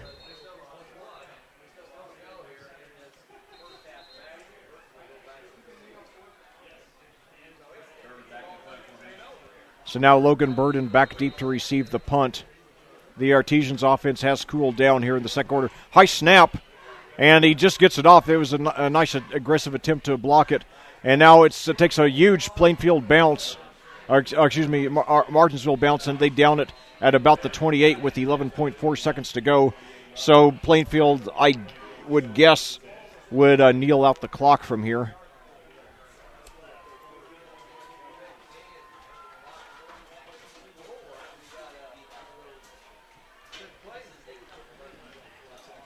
So now let's see the Quakers line up. They're going to have Burgess and Jacobs to the left, Burgess and Jacobs to the right, Ritter to the left. Gadia, the running back. McCarty in shotgun. Takes a snap, hands it off to Gadia. He gets a hole up the middle. He's past the 40, gets the first down. So the clock stops to move the chains with 5.8 seconds to go. The Quakers have to hurry. And now they've got Burgess and Jacobs already lined up to the right. Farrell and Ritter to the left. And the clock goes back in motion, but they don't even try to get a playoff, which is odd to me. But anyway, as we end the first half here at Plainfield on Senior Day, we have a very nervous crowd. The host Martinsville Artesians lead Plainfield the visiting Martinsville Artesians lead Plainfield by a score of 21-12 here on audiosportsonline.com. We'll be back with the first half recap and a special halftime feature on the state of football here in Hendricks County in the Mid-State Conference after these words from our sponsors. You're listening to Plainfield Football, powered by audiosportsonline.com. This broadcast is brought to you by Wicker Construction, Gunnell and Kinnaman LLP, Jimmy John's, KG Enterprises, and Hoosier Tent and Party Rental. For more than 2 decades, Wicker Construction has engaged in building one-of-a-kind homes and remodeling projects while exceeding client expectations, delivering projects with professionalism and integrity. Wicker Construction works closely with you, the client, to understand your lifestyle and construction needs. Jimmy John's offers freaky fast delivery and our last-minute catering specialists. They are located at 2683 East Main next to BW3s and open from 10:30 a.m. to 10 p.m. Sunday through Saturday. More information can be found at 837-8282, that's 837-8282, or online at jimmyjohns.com.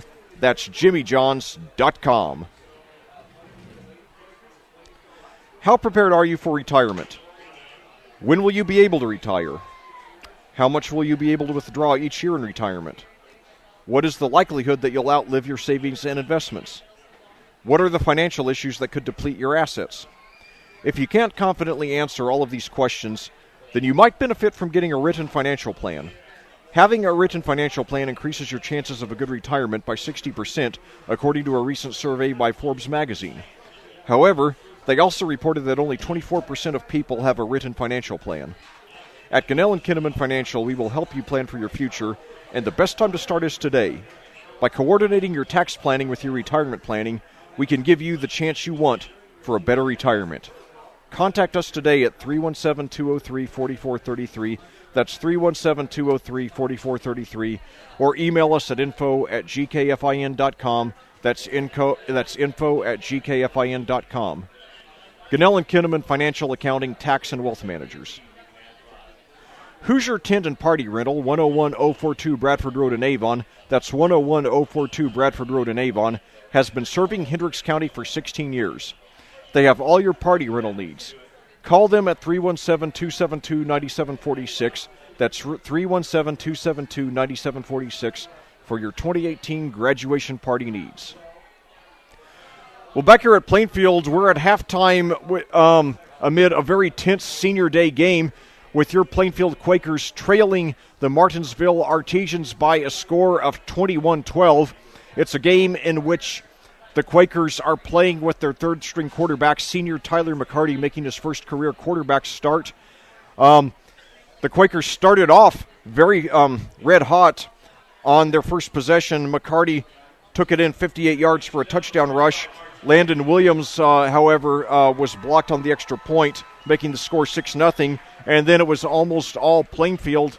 It was almost all Martinsville for the rest of the half. With 8:07 to go in the quarter, Martinsville scored on their ensuing possession on a 10-yard touchdown rush by quarterback Jonathan Collier. Caleb Urban was good on the extra point, giving Martinsville the lead 7-6. Then with 4:44 to go in the quarter, Darius Stillman rushed 5 yards for a touchdown for Martinsville. Darius Stillman caught a 5-yard touchdown pass from Jonathan Collier. And Urban was good on the extra point, making it 14-6. Then with 11:46 to go in the quarter, Brandon Dodson scored on a 1-yard touchdown rush. Urban was again good on the extra point, making him 3 for 3 on the game, 21 for 21 on the season, pushing the Martinsville lead to 21-6. Plainfield then finally got on track on offense again and threatened to make it a one-possession game when Tavian Gadia took it in for a 4-yard rush. However, Gadia failed on the two-point conversion. Gavia failed on the two-point conversion attempt on a direct snap to him. So Martinsville retained a two-possession lead, and that brought us to our current score of 21-12. Look at the individual statistics. First of all, for your Plainfield Quakers, Tyler McCarty playing his first ever game at quarterback, completed 2 of 4 passes for 31 yards. His leading receiver was Tice Farrell, who had 1 reception for 25 yards. Cade Ritter also had 1 for 6 yards. On the ground, Tavian Gadia had 14 rushes for 96 yards, including a touchdown. Tyler McCarty had 6 for 85 and a touchdown. Ricky Alsum had 2 for 10. And Dawson Anderson, the team's leading rusher on the season, but not playing at 100% tonight, had 2 for 5. Meanwhile, for the Martinsville Artesians, get ready for this. Jonathan Collier completed 15 of 23 passes. Incredible, a high school passer throwing 23 passes and a half. So he completed 15 of 23 for 192 yards and 1 touchdown. His leading receiver was Darius Stillman, who had 8 receptions for 85 yards and a touchdown. Corbin Williams had 4 receptions for 51 yards, and Matt Thomas had 3 for 56. On the ground, Brandon Dodson had 9 rushes for 46 yards and a touchdown. Jonathan Collier had 4 rushes for 16 yards and a touchdown, and Isaac Osborne had 6 rushes for 25 yards. Well, now as you get a look at the Plainfield Marching Quakers, they played a lovely rendition of the national anthem before the game, now performing an outstanding halftime show. And while that's going on, the cameraman Doug Edens is going to give you a special report on the state of high school football here in Hendricks County and the Mid-State Conference. Doug? Well, thank you very much, Lec. Always a pleasure to be here with you and give you a little bit of a break here at the half. As previously mentioned in Lec Zorn's halftime, the good guys, the Red Pride, on the short end of a 21-12 score by visiting Martinsville here on Senior Day. And it was kind of a nice touch early on with the senior cheerleaders and the senior football players being honored and their parents before the game tonight. As previously mentioned in Lec Zorn's pregame, the Quakers come into tonight's game with a 2-game winning streak with close victories over Franklin here at home 31-26 and on the road at Whiteland 50-47. Both scores there with Whiteland. Both teams scored 7 touchdowns, but the Red Pride had obviously 3 more extra points than the Warriors did. Tonight the Quakers host 4-4 Martinsville to wrap up the regular season. Plainfield has won the last 2 meetings with the Arties and have a 6-5 series advantage overall since the series began at the top of Quaker coach Brian Woodard's tenure in 2006. Martinsville, after dropping their first 4 games under new head coach Carter Whitson, has taken their next 4 games to even their mark at 4-4. Martinsville had posted a 1-17 overall record the last 2 years under the now departed Brad Rose, but seems to have recovered over the last 4 weeks for a nice winning streak. The Arties have had a dismal 2-17 postseason mark since the year 2000, but have overall postseason experience, having won sectionals in Class 3A in 1980, 1981, and 1982, a sectional in Class 4A in 1984, and a sectional in Class 5A in 1994, 1995, and 1996. They also have 2 regional championships to their credit in Class 4A in 1984 and in Class 5A in 1996. Mid-state results from this last week. Decatur Central overrun Collie 49-45. In a track meet for ranked opponents in Class 5A, Mid-State Conference leader Decatur Central outslug visiting Roncalli 49-45. Game with neither defense bothered to show up, it looks like. The Hawks allowed a whopping 522 Roncalli yards, but they came up with a dramatic stop to end a furious rally and preserve the win. Decatur Central is hosting Franklin tonight. And we also have Greenwood over Franklin 12-10. Woodman quarterback Seth Gallman completed 13 of 18 passes for 90 yards. And the go-ahead scoring pass of 23 yards to Isaiah Drew. Nick Willem ground out 125 yards on 32 carries and a touchdown run as the visiting Woodman overcame a 10-6 deficit and prevailed over upset-minded Franklin by the score of 12-10. Spencer Downhauer kicked a 37-yard field goal for a 3-0 lead before Willem's 3-yard scoring run as Greenwood led 6-3 at the half. Greenwood is hosting Whiteland tonight.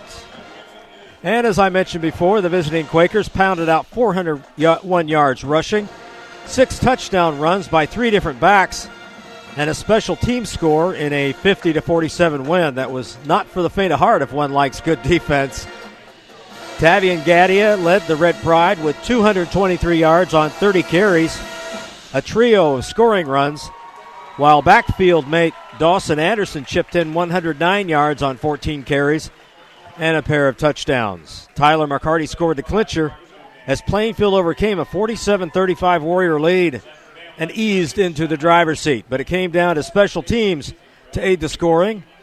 Gavin Jacobs added an 85-yard kickoff return earlier, and senior Herschel Blankenship blocked a Dalton Spangler field goal that sealed the Quaker win. Martinsville over Mooresville 51-30 last week. The Arties posted their second straight victory over county and conference rival Mooresville 51-30 to keep new head coach Mike Gillen's Pioneers winless in his first season at the helm. Gillen, who is in his 39th year overall and is a Decatur Central grad, is best remembered for his salad days at Tri-West, leading the Bruins to postseason prominence with sectional championships in Class 1A in 1984, sectional championship in Class 2A in 1985, sectional in 1988, and sectional in 1989. His squads also won regional crowns in Class 1A in 1984, Class 2A in 1988 and 1989, and the Bruins were a Class 2A state runner-up in 1989 to Fort Wayne Lures. The Pioneer faithful, however, certainly have reason to be optimistic with Gillen on board. He did the same trick with Indian Creek, not producing any state championships but going far in the postseason. Mooresville wraps up the season tonight at Beech Grove. And we've got Hendricks County results from last weekend. Avon over Zionsville in a conference matchup, 41-0. Oriole quarterback Cameron Meisner completed 18 of 30 passes, 270 yards, 4 scoring throws as Avon improved to 6-2 on the year. Sampson James scored a pair of touchdowns to pace Avon to an early 14-0 lead. Then Meisner found Earl Reynolds for a 24-yard score, hit Luke Shayotovich for a 37-yard score and a 4-yard score, sandwiching a scoring toss to Jalen Love from 21 yards out. Avon will close out the regular season tonight with visiting Noblesville. Last week, Brownsburg over Noblesville, speaking of that, 41-10. The visiting Bulldogs got a special teams play to begin their scoring as Ronnie Williams recovered a block punt for a touchdown. Bryce Kurtz and Kyle Strakus completed a 65-yard scoring pass play. R.J. Decker hit for 6 from the 6 as Brownsburg eased into a 21-10 lead at the home of the Millers. Strakus completed 9 of 15 passing, 172 yards, and a scoring pass to Reese Thomas from 54 yards out. And he found Bryce Kurtz again from 29 yards out, sandwiching that around his 29-yard scoring sprint in a 21-point third quarter that put the host Millers away. I'm getting hungry from all these references to sandwiches. I'm going to have to watch my postgame, my halftime from now on here. Brownsburg is 6-2. They finish the regular season at home to Hamilton Southeastern. Also in the county, Cascade loses 40-35 to Edgewood. The Cadets, who seemingly righted the ship of their season 2 weeks ago, have lost 2 conference games. Their last one, a 40-35 shootout, again, as I mentioned, with the Edgewood Mustangs. Cascade at 3-5 winds up their regular season campaign tonight with Northview paying a visit. And finally, Danville defeated Western Boone in a tough one between ranked opponents. 14-6 is the final there. They're 8-0. State-ranked Danville Warriors gutted out a 14-6 come-from-behind win over fellow conference opponent and also state-ranked Western Boone, as I mentioned before. Danville was paced by Alex Skinner's 182 yards rushing. They got a 27-yard scoring pass from Toby Highland to Ben Stevens for a 7-6 lead at the end of the third frame. Skinner's 3-yard scoring run ensured the victory in the final stanza as Highland completed only 8 of 20 passes with an interception. The Warrior defense kept the second half shutout intact with a fumble recovery and a pick against Western Boone. Danville finishes the regular season tonight at North Montgomery. And finally in the county, Tri-West got back on the winning track. 3-5 this year, defeating Crawfordsville 42-12. Logan Blake and quarterback Tyler Watson teamed up for 3 scoring pass plays. And Watson tallied from 18 yards out as the visiting Bruins piled on a commanding 28-0 first period lead. Before the host Athenians could respond, the Bruins ground out 239 yards rushing and scoring runs from Watson and Josh Williams in the final period for the 42-12 triumph. They're 3-5 on the year. Watson hit on 12 of 20 passes, 222 yards for the night. The Bruins are at Southmont tonight to conclude the regular season. And if I can just get the page turned. And for the Mid-State, take a look at the standings very, very quickly before we get back to the second half as it resumes here in a few minutes. Decatur Central is all by themselves at 5-0 tonight, entering tonight's game with Franklin. They are 7-1 overall. They have scored 358 points, but they've given up 175. Plainfield, pending the outcome of tonight's game, they're at 5-3 on the year. 299 points scored, 287 points allowed. They are 4-1 in the Mid-State. Decatur Central is perfect at 5-0. Greenwood and Martinsville are both at 3-2 in the loop, but Greenwood has a 6-2 mark. Martinsville coming into tonight's game at 4-4. Martinsville, Greenwood, the more prolific scorer with 230 points for all games, giving up only 134 points. In fact, 24 of their last 2 games, 13 of those to Decatur Central a couple of weeks ago in a big effort against the Decatur Central Hawks. Martinsville scoring 222 points in a 4-4 record tonight coming into the game and giving up 214. Whiteland is at 2-3 in the Mid-State, 2-6 on the year. Very, very rare down year for Darren Fisher's program with this 2-6 mark overall and 2-3 in the Mid-State Conference. They've scored 199 points in 8 games so far, and they've given up 334. Franklin is at 1-4 in the Mid-State. They are 1-7 on the year. They're only scoring 139 points in 8 games. They've given up 233 points. And Mooresville is at 0-8. They've scored 173 points in those 8 games, but they've given up 427. And the winning streaks, Decatur's won 7 straight. Plainfield's got 2 going. Greenwood has won 1 straight. Martinsville is 4-0 thus far, pending tonight's game. Whiteland has lost 1. Franklin is on a 2-game skid. And Mooresville is 0-9, stretching back to the last 3 games of last year. And again, tonight's conference matchups, again, Franklin is at Decatur Central. Martinsville is here, of course. Mooresville is at Beech Grove, and Whiteland is at Greenwood. And let me see. I think I've overshot. There we go. Just wanted to go over, while I've got a little bit of time, county state rankings by the AP poll. Avon is in Class 6A. They're number 9. Brownsburg in Class 6A. They're number 15.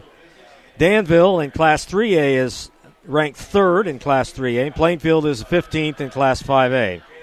In the Mid-State in the AP poll, Decatur Central is in Class 5A, and they are 3rd, and 2 other opponents in their sectional, Cathedral and Roncalli are ranked fourth and fifth behind Decatur Central. So the Quakers and Tech, nevertheless, are in a meat grinder of a sectional. Greenwood is the other Mid-State Conference team ranked. They're Class 4A, and they're ranked number 14. And let's see, we've got very, very quickly, Franklin is at Martinsville in sectional 14. Whiteland is at Bloomington South, sectional 14. Greenwood's at Beech Grove, sectional 22. Mooresville's at Connorsville in sectional 22. Avon's at Southport for the county, Class 6A, sectional 7. Brownsburg hosts Perry Meridian, sectional 7 for Class 6A. Cascade is at Western Boone in Class 2A, sectional 38. Danville is at South Vermilion in sectional 30, Class 3A. Tri-West hosts Monrovia, Class 3A, sectional 30. And that's always kind of an unusual matchup. Monrovia and Tri-West reminds me of when Mike Gillen was at Tri-West, and Jim Kaiser, who's now with Avon, who was at Monrovia, get my tongue straightened out here. They used to have some pretty good postseason matchups, and also during the regular season. I'll tell you what, we're getting close to the second half kickoff.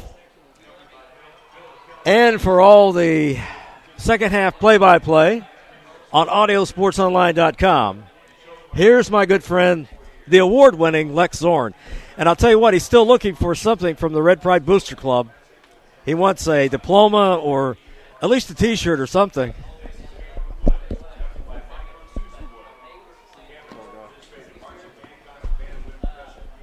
Well, thank you, Doug. I'm not sure about the award-winning part, but certainly I do my best, in these commentaries, and I being here under the Friday Night Lights is one of my 3 or 4 favorite things in life. So, if any awards come down the line, then I'll be grateful. But I do this, first and foremost for the love. Anything else is a bonus. But yeah, I do sometimes joke that I think one of these days I ought to get an honorary diploma from Plainfield as well as from Cascade, since those 2 schools are my homes away from home, and I've commentated dozens of athletic events for each school, and hopefully you'll do many more over the years. And so anyway, in fact, actually though, Plainfield holds my record. This is my 67th varsity game that I've commentated, and 27 of those games have been Plainfield games. So the Quakers are in the lead. So it's Plainfield has been about 40% of my games, and then I've done many Plainfield basketball games and a couple of baseball games, and hopefully there'll be more to come over the years in all sports. And going over, I'm 46, and I have a goal to last at least until 89, so I can outdo Vin Scully by a year. So that'll give me 43 years to go. So definitely looking forward to making many trips, down US 40 to Indiana 267 right here to Plainfield High School. And, it's just been great being an honorary part of this community over the last 6 seasons. So right now, let's take a look to see what else is going on here in central Indiana. We have a full slate of games throughout the state tonight, this being the last batch of regular season games. And opening my WTHR Operation Football. Well, it's the WTHR app, and there's an Operation Football section on it. Let's see if I can get any scores here. Ben Davis about to finish the regular season undefeated. Number 1 team in Class 6A. They lead North Central 23-0. Brownsburg about to finish the regular season with a win. They lead Hamilton Southeastern at the half 21-7. Cathedral, one of our potential sectional opponents, leads Center Grove at the half 14-0. And now we're about to start the second half here.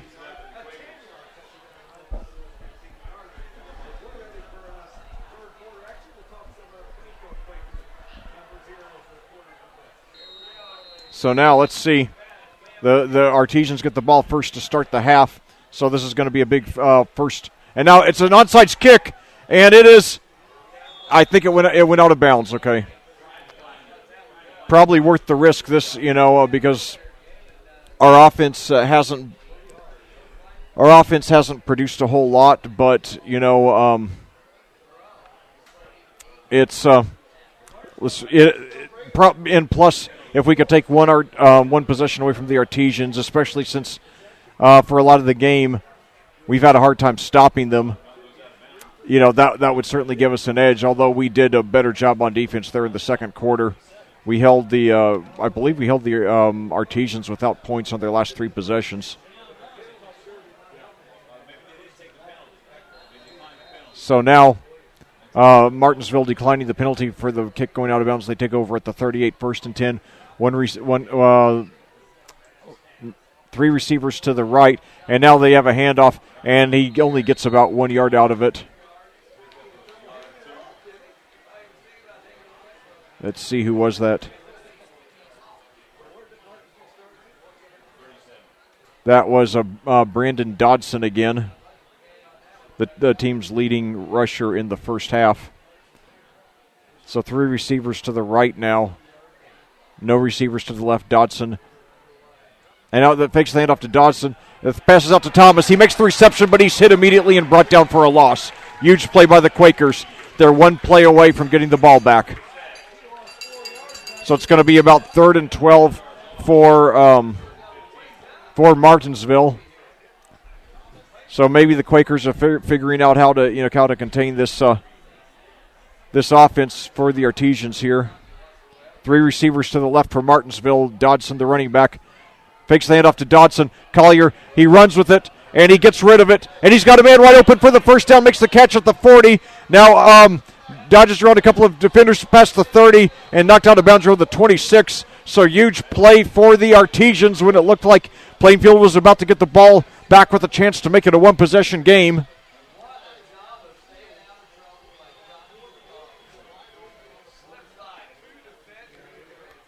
Martinsville entering this game with the showing their 4-game winning streak is not a fluke tonight. And now we got 2 flags there as Collier runs it out of bounds there around the line of scrimmage. Other than that, let's see, Crawfordsville on their senior day, trying to get their first win of the season against Frankfort. That's an interesting matchup of names there. The Crawfordsville is the Athenians. Frankfort is the Hot Dogs. Fisher's leading Zionsville 13-0. I'll be likely be commentating Fisher's at Hamilton Southeastern 2 weeks from tonight. In the Mid-State Conference, Greenwood finishing the regular season off, leading Whiteland 27-19. The Woodmen look like they have a good shot to win their sectional this year, which would be their first since the Rick Wimmer era. And now handoff to Dodson. They're right on top of him, and he's brought down for a short gain. He's brought down after a short gain. They're going to mark him down at the 36. So that'll bring up 10-13 to go now.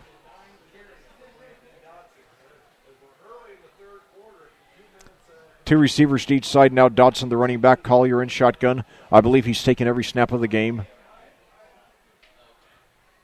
Low snap, but he gets it. And he's under pressure. Runs to his left. Throws it, and it's caught. And no, dropped. It's dropped. So good break for the Quakers. It'll bring up 3rd and long now at 9:51. Last time it was 3rd and long for the Artesians earlier on this drive. They came through with a huge gain. Now the Quakers really need to stop here. It's 3rd and 20 at the 36.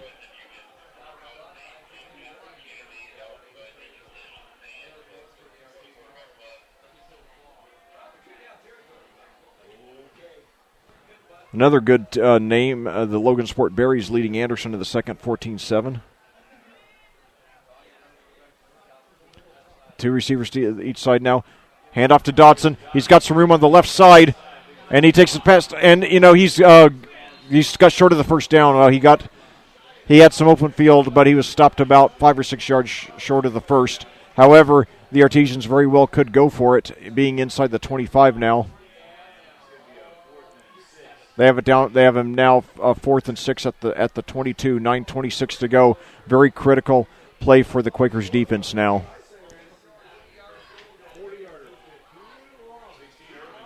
No, they're going for Caleb Urban now going for a 39-yard field goal. He's hit from 49 yards. This year he's 6 of 9, so this is very makeable. The kick is up, and it is good. So, actually, that's not too terribly devastating for the Quakers. It's still a two-possession game. They trail now 24-12 following that 39-yard field goal, which probably would have been good. It probably would have been good from a few yards further back. You know, the two best kickers I've ever commentated in my life are the Hagee brothers from Plainfield, Morgan and John, both now playing at Ball State. Morgan, a junior, one of the top college football kickers in the country. John, a freshman. And I've seen plenty of high school teams that don't have, a good kicker at all. Teams that, have a hard time going more than 30 yards on a kickoff. A week ago Monday, I commentated the Avon freshman team in their game against Westfield, and they actually have a girl kicker. Her name is Sam Miller, and that's the first time I'd ever seen her. It's the first time I'd ever even heard of her. But she was actually 5 for 5 on extra points in the game. Now, I don't know how long her range is, as that the kickoff goes into the end zone for a touchback. But the point is, I've seen plenty of boy high school kickers up to seniors who have a hard time hitting their extra points. So that you got this a freshman who is 5 for 5, that's a good sign that she could have a future and be the Orioles varsity kicker in a few years. So, and I'm pretty sure she's the only girl I have ever commentated in football. So, and I'm going to be commentating her tomorrow. I'm going to be out at Avon as they play Noblesville in the final freshman game of the season. So, hopefully Sam will have another good game. 3 receivers to the right, 1 to the left now. Handoff there to Gadia. He runs with a vengeance. You could see the urgency in his run. He only gets about 2 though. 8:53 to go and counting.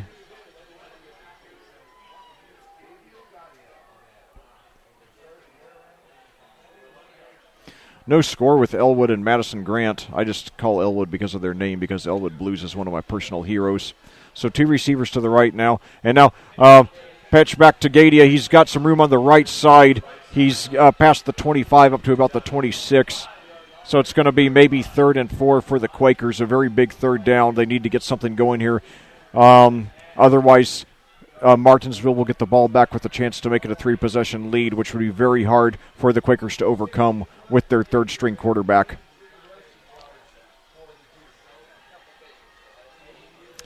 So now we've got Jacobs and Ritter lined up to the left, 2 receivers to the right, Tavian Gadia, the running back. Tyler McCarty in shotgun. He rolls to his right, and he gets rid of it. And it's out of bounds. And we got a flag. Let's see what. Let's see what it is.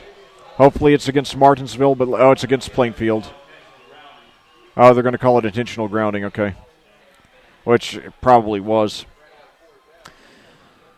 So let's see what else is going on here. Not a lot of scores reporting yet. Ron Colley, another of our potential sectional opponents, leading Garin Catholic 17-0 in the second. Ron Colley getting their first loss of the season last week to Decatur Central, who is our sectional opponent next week. Sheridan, under legendary coach Bud Wright, leads South Decatur 21-0 in the second.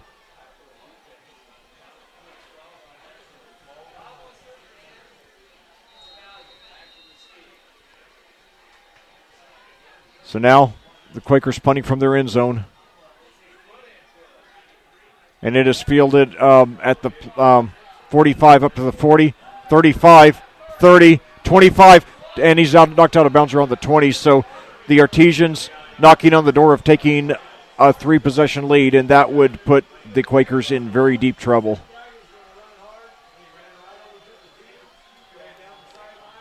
Warren Central scheduling very adventurously. They played tonight Detroit River Rouge, and they're starting to become like Carmel, who's known for scheduling out-of-state opponents. So now First and 10 at the 21. Quakers defense needs a big stop here. Martinsville lining up two receivers to the left, one to the right. Two running backs. Fakes the handoff to Dodson. Now pitches it over to Osborne, and he's brought down. He runs to his right, then runs to his left, where he's brought down for a short loss. So good start to the drive for the Quakers defense. Yeah, Cathedral also played a team from Detroit this year. They played King. So in fact, 6 of the 9 Fighting Irish opponents were actually out of state this year. They played teams in Kentucky, Michigan, Ohio again, Kentucky again, and Ohio again. So it's safe to say they put more miles on the odometer than anybody else in the state this year. But it makes them tough, you know. So now fakes the handoff, and Collier takes it himself, and he's brought down. He's hammered for maybe a slight loss. So the Quakers defense doing a good job on this possession anyway. However, the Artesians are in field goal range. A field goal would put them up by 15. Urban 7 of 10 on the season, now hit from 39 in the last possession. They're marking it at the 22, so it would be another 39-yarder. So 2 receivers to each side now.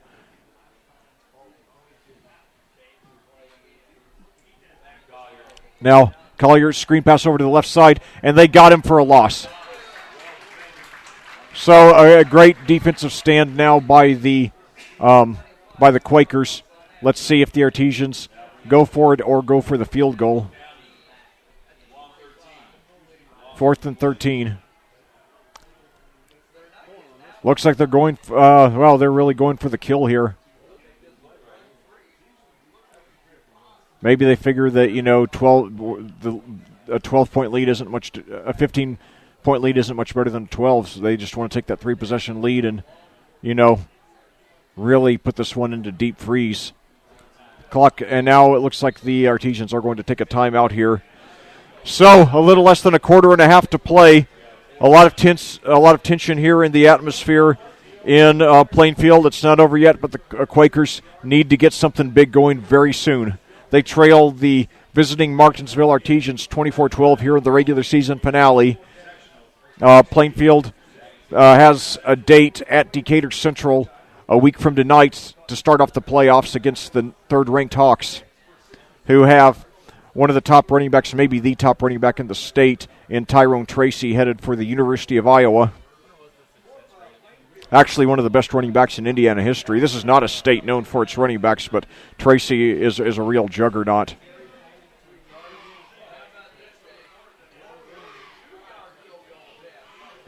So they are going for the field goal attempt after all. This one's going to be from 41 yards. The snap, it's high snap, but he gets it down. The kick's got the distance. It's good. Not by much, but it was good. But it's still a 2-possession game, so Plainfield still just hanging on. They got to get something going in this possession as they fall behind 27-12. Again, they're playing with their third string quarterback. I'm not making up excuses. I'm just stating the fact. You put any team with their third string quarterback 99.9% of the time, it's going to dramatically reduce their chances of winning the game. It just shows how things can change, One of my favorite songs of all time is a song you've probably never heard. It's called Unbreakable. It's by the band Pride of Lions, which features Jim Peterick, formerly of the band Survivor. And it features the line, "When you think you've got the whole world in your hands, never doubt that life can shatter all your plans." But it's a very inspirational song about doing your best under adversity. You can find it, I'm sure, on YouTube. And it's one of my super. It's like the eye of the tiger for the next generation. The song is. So now another short kick, and the Quakers return it to just shy of the 30. 5:18 to go in the third. They have not quite a quarter and a half to make up 15 points here.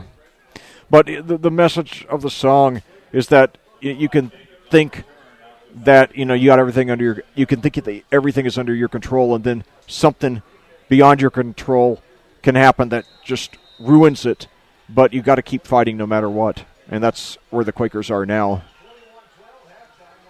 And now hand off to Gady again. This time he gets up the middle for about 2. Gadia has over 100 yards tonight, but they're going to need some. They're probably going to need some real super breakthroughs from him. Under 5 minutes in the quarter now.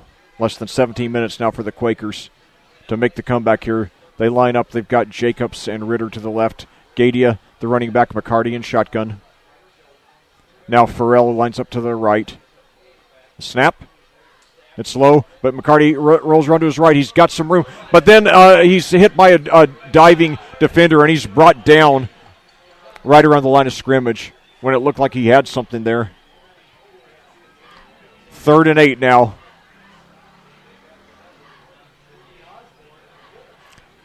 It would be only a slight exaggeration to say that the game hinges on this play. 2 receivers to the left, 2 receivers to each side, Gadia, the running back, McCarty in shotgun. Takes the snap, drops back. He looks, and he's got nothing, and he's sacked. We now have, I think, about 300 fans on the Martinsville side. They're having a great time. Boy, this is something that I don't think they would have foreseen a month ago. So now back deep to receive for the Artesians. We have Seth Galen and Josh Tomlinson.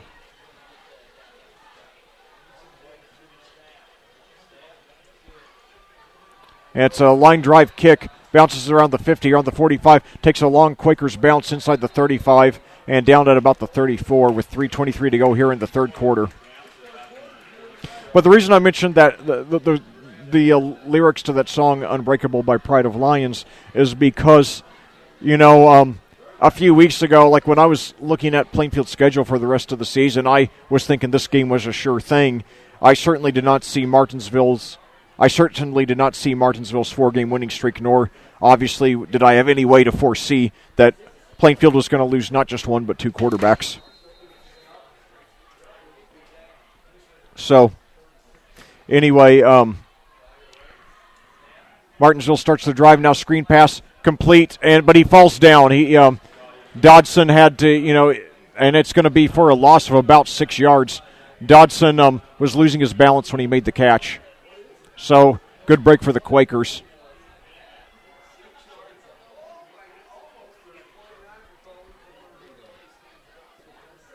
Three minutes to go in the quarter now. Martinsville with the ball, leading 27-12. 2 receivers to each side now. Dodson, the running back. Collier in shotgun. Good snap. He's got plenty of time. Throws up the middle, and it is nearly intercepted. Boy, and had he made the interception, he might have been gone for the touchdown. That was Herschel Blankenship there. Another senior playing his final regular season home game, very possibly his last home game period. 3rd and 16 now. We definitely need a stop here.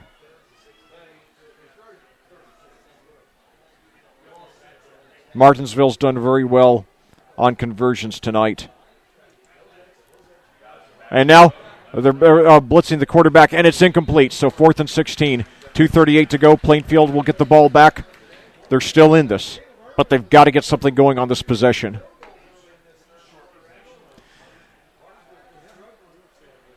So basically, this is in just like another example. Last week when we were beating Panama, and I kept on calling the score while I was commentating the Cascade-Edgewood game, and I said this basically guarantees we're going to be in the World Cup. And then we come back and we lay an egg against Trinidad and Tobago on Tuesday night, and then the other 2 teams that we needed to lose or draw both ended up winning, and we're out of the World Cup now. So, you've got to guard against overconfidence and always be ready for anything. The Boy Scouts, really have it right, when they say be prepared.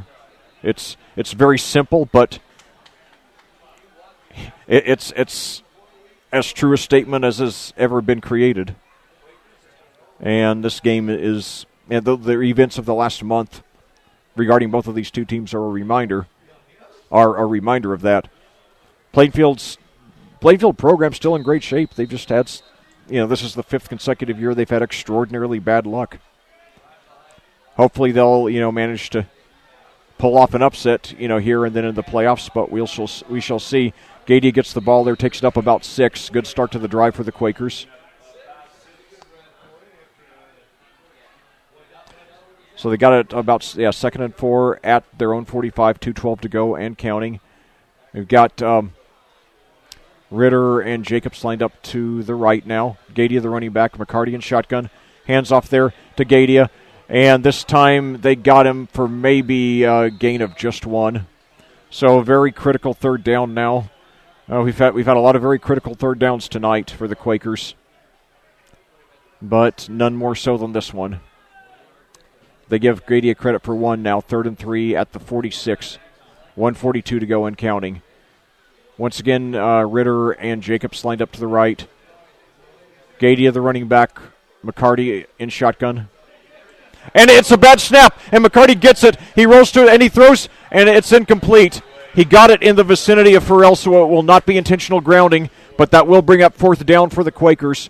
4th and 3. I would be very tempted to go for it right now if I were Coach Woodard. However, he does send the punting unit out, understandably, but this is going to put a lot of pressure on the defense. 1:26 to go in the 3rd quarter, Plainfield trailing by 15.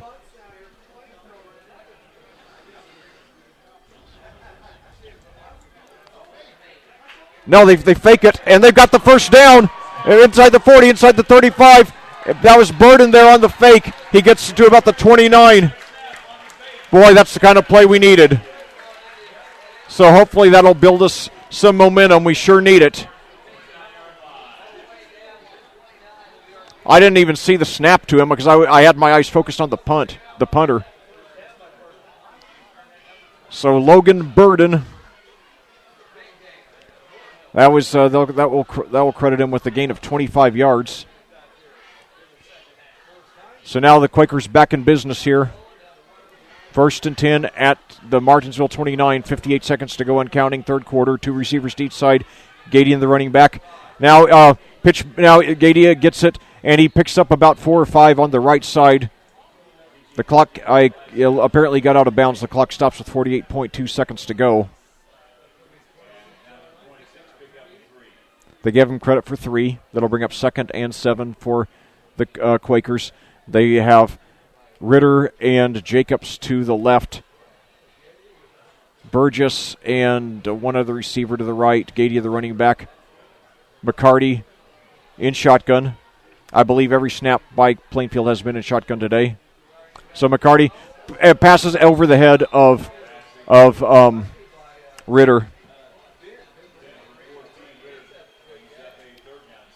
So 3rd and 7 now.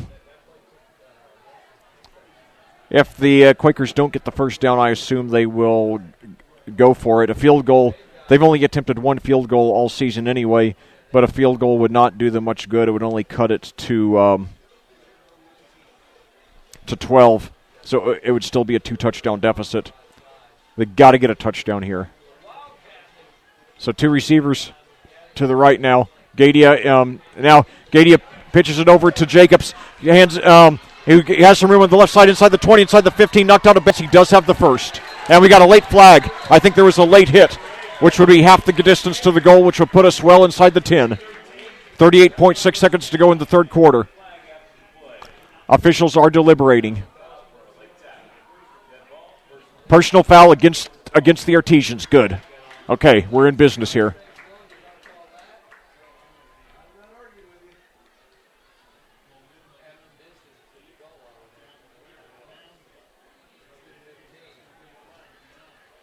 See where they mark it. It looks like it's going to be at the 8. So it'll be 1st and goal at the 8 for the Quakers. 38.6 seconds to go here in the 3rd quarter. So now Gadia in the quarterback position. He runs it himself. He's got the touchdown. Yes, we're in this game. 33.6 seconds to go here in the quarter. Now, if we make a conversion, 1 or 2 points, it will be a one-possession game. Tavian Gadia has taken several snaps at quarterback tonight. And Gadia now with his second touchdown of the game, 7th of the season. So now they're going for the 2. Now if it should be noted if they fail here, they'll still be down by 2 possessions. So now McCarty, he's got a man right open in the end zone. He's got it, but there's a flag. McCarty threw to Farrell, but let's see if it counts or not. Hopefully it's against Martinsville, and it will count, and will be down only by 7. 2 flags in the end zone. Officials are deliberating.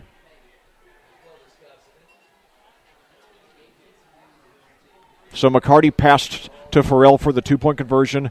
There are at least 2 flags.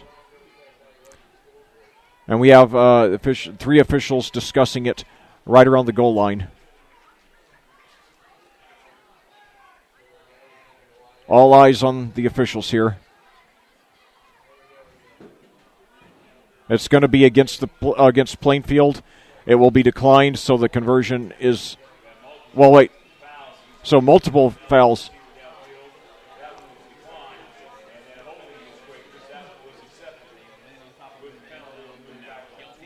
So so Plainfield will get another conversion attempt, but from the 12.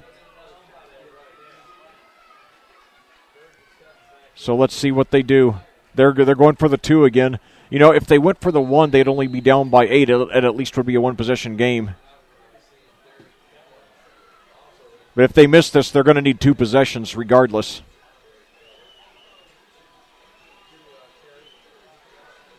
So now McCarty gets it.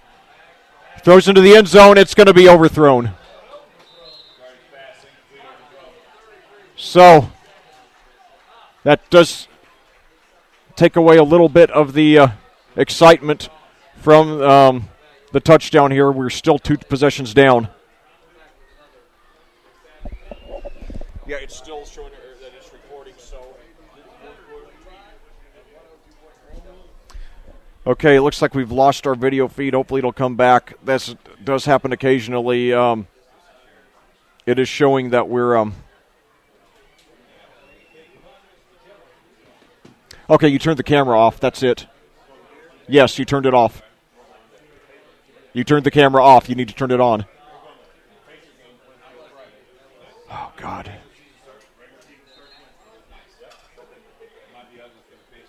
Okay, we're back in business. All right.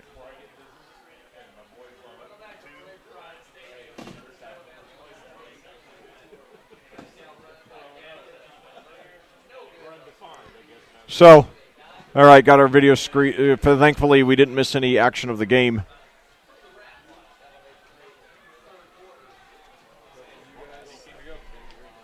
So, the Quakers to kick off now.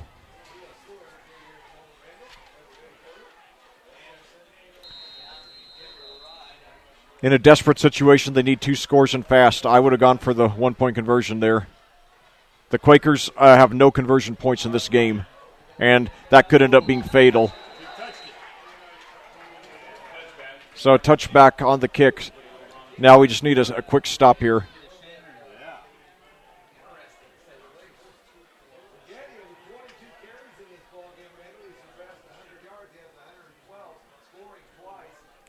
.6 seconds to go here in the third quarter on senior night at Plainfield. 9:01 your time of day.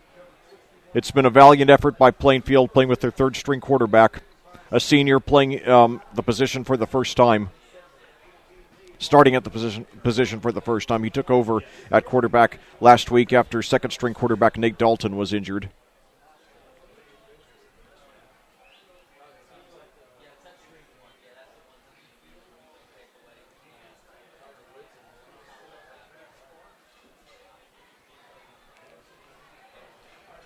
I questioned how good Martinsville was because, their 4 victories in the last 4 games. That we got a flag there. I saw some movement on the line. But their 4 victories were not against real high-quality competition. But, they're showing tonight that it's not a fluke either, that they, are a team that's one of the most improved teams here in the state this year.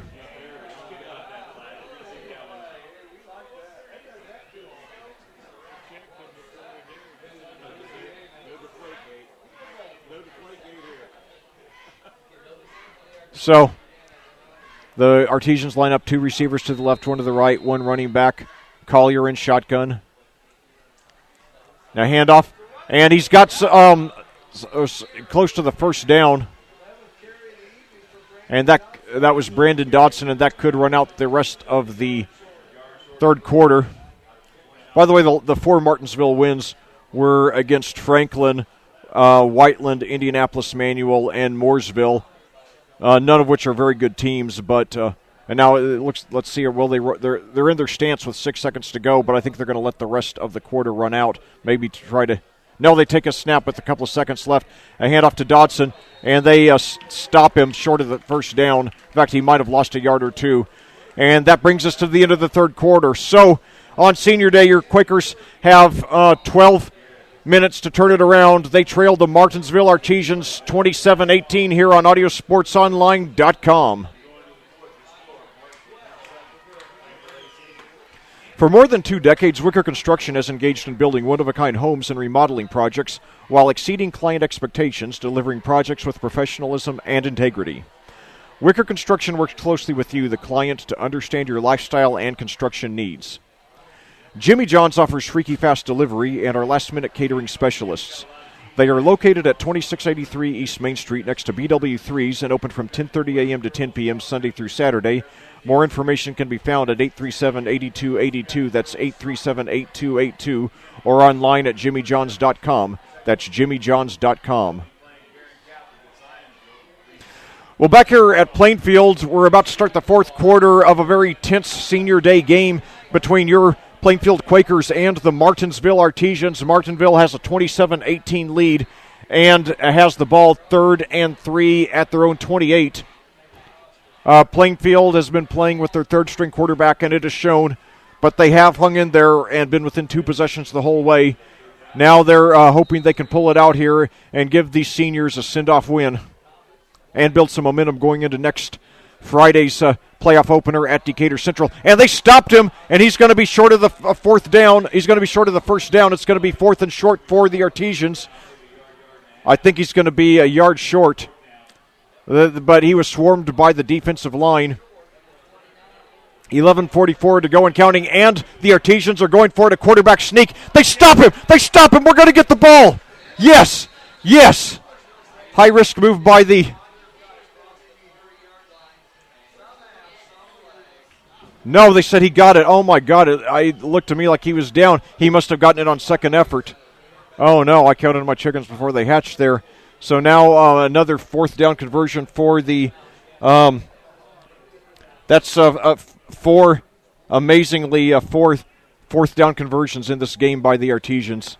And now but now the quarterback being swarmed. Let's see if he gets rid of it. He does, and it is incomplete.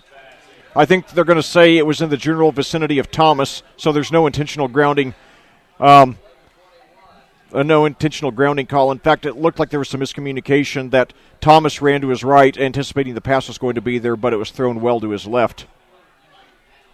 So 11:21 to go, 2nd and 10 now. We got to get a stop here. Thomas lined up to the left, 2 receivers to the right. Jonathan Collier in shotgun. Screen pass over to his right, completed. And he breaks a tackle, gets up to about the 34, so it'll be about 3rd and 5 or 6 for the Artesians. 11:11 to go here in the game. Martinsville 27, Plainfield 18. It's very brave for the Artesians to go for it on 4th down that deep in their own territory in that situation. So now a handoff, and this time they're up about they might have the first on a forward progress. I couldn't tell who it was. Yes, they got the first. So the clock will stop to move the chains. Now it starts ticking again. 10:48 to go and counting. Thomas lined up to the right. Thomas lined up to the left. Williams to the right, along with along with Stillman.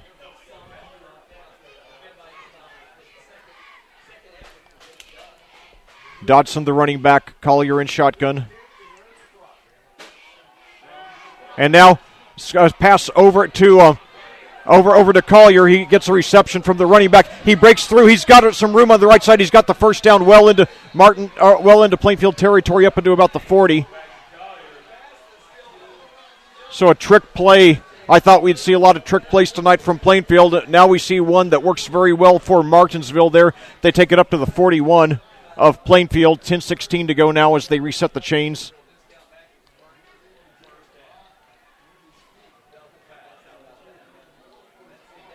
We need a big play here.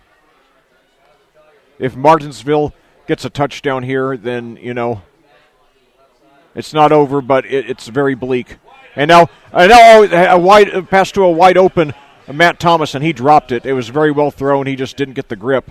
So not only is it 2nd and 10, but also the clock stops, which is very good news for the Quakers. They need all the clock stops they can get right now. They do have all 3 timeouts.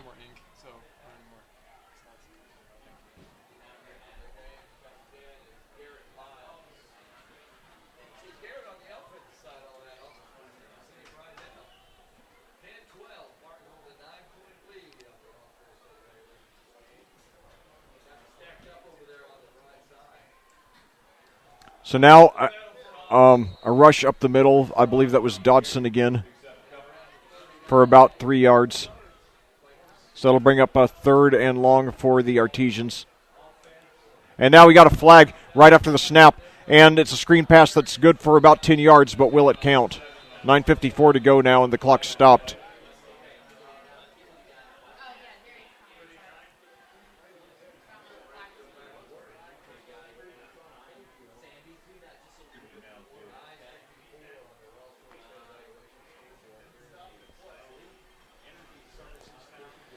So the officials are deliberating now.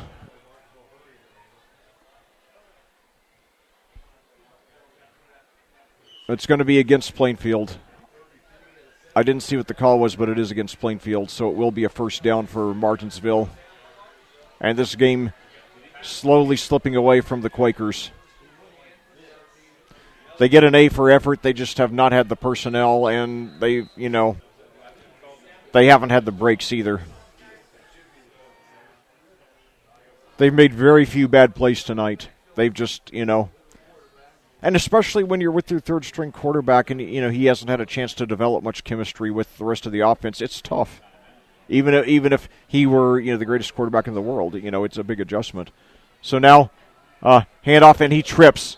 So he's brought down for a gain of maybe 1. That was Osborne there. 9:45 and counting now, 2nd and long. Mark the ball at the 26. So now we've got Andy Myers there, wide receiver to the left. And we got Stillman and Williams to the right. Osborne, the running back, Collier in shotgun. 9:23 to go, 2nd and 9. Fakes the handoff, throws up the middle. It's tipped, but it's caught there, and he's inside the 10, now up to about the 5. It was caught on a tip there by Andy Myers, a 6'1 sophomore.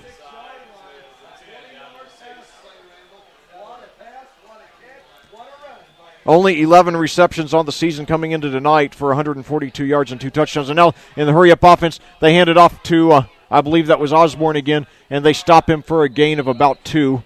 9:03 to go. And if Martinsville, if Martinsville gets a touchdown in the 1, it will be a 16-point lead. And hold that thought. 2nd and 4 now. And now fakes the handoff, and Collier takes it into the end zone for the touchdown. We could have a late flag. Let's see what it's about. 8:46 to go.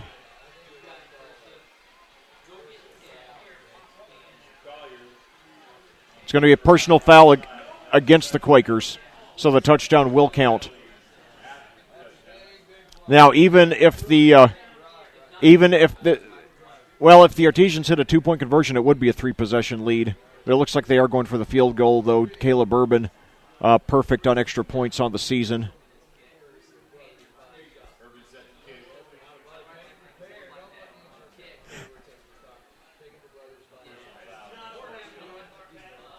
So now Urban gets into his position.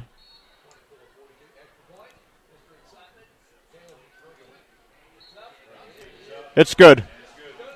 So your score with 8:46 to go in the game, Martinsville 34, Plainfield 18. The Quakers need 2 touchdowns and 2 successful 2-point conversions.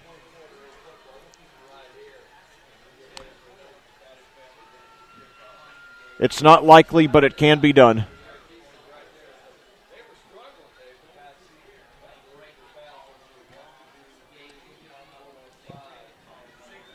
You know, I mean, I remember commentating these two teams down at Martinsville. It was a year ago this Friday night. I mean, a year ago this weekend. And I remember just how Plainfield just scored at will. And by the way, the personal foul will be assessed on the kickoff. So Urban should, most of the kicks have gone only about 30 yards. We'll see if they kick this one deep or not, because, it shouldn't be too hard to get a touchback off of it. Yeah, I remember how Plainfield just scored at will. And never in my wildest dreams did I think that, and it does go. Wow, it went, that would have been a good field goal. That would have been that might have been a successful 55-yard field goal had it counted, had it been a field goal attempt. But anyway, Plainfield takes over now at their own 20, 8:46 to go. They need 2 touchdowns and 2 successful 2-point conversions. And they're doing it with they need it with their third-string quarterback.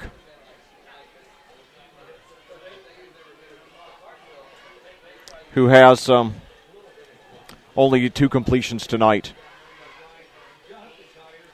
So now a reverse here, and he's got some room on the right side. Got a man open. He's got Jacobs. He makes the catch at the 45, 50, 45, 40, 35, 30, 25, 20, and he's knocked out of bounds at the 20.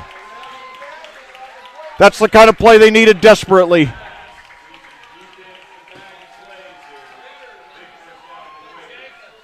Oh, my God. That was a 60-yard play there. Did you catch who made the pass? Did you see who made the pass there?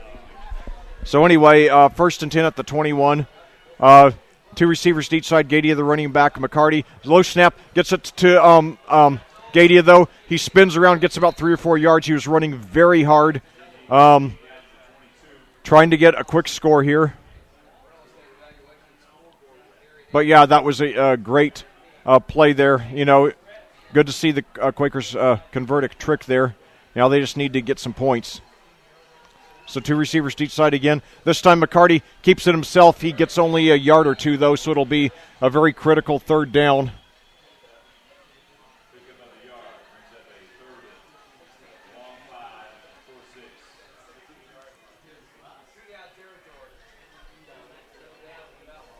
So 7:40 to go now.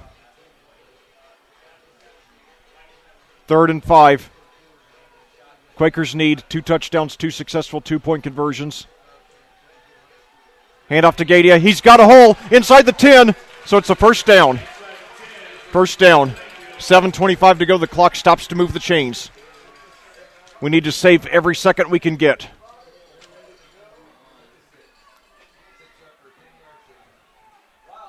So now, Jacobs and Ritter lined up to the right. 1st and goal at the 6. Gadia, the running back. Gadia gets it, and he gets up about 3 or 4 yards. It's going to be close to the end zone. 7:04 to go.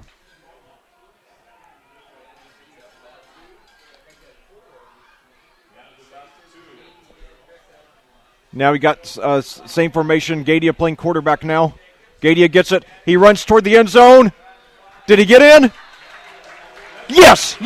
Tavian Gadia with his 3rd touchdown of the game. And the Quakers are still alive. 6:45 to go. Now, they got to get a 2-point conversion here. That would make it a 1-possession game.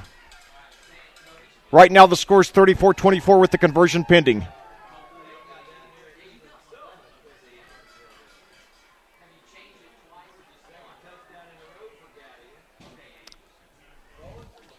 Tavian Gadia, player of the game for the Quakers. 2 receivers to the left, 1 to the right. McCarty in shotgun, Gadia the running back. Snap, rolls to his right. He throws it to the end zone, and it's caught! Yes, it's caught on a tip there by Gavin Jacobs, and it's a one-possession game, 34-26. The Quakers still have a glimpse of hope. Now they just got to play good defense, and then they can get the ball back with a chance to tie it.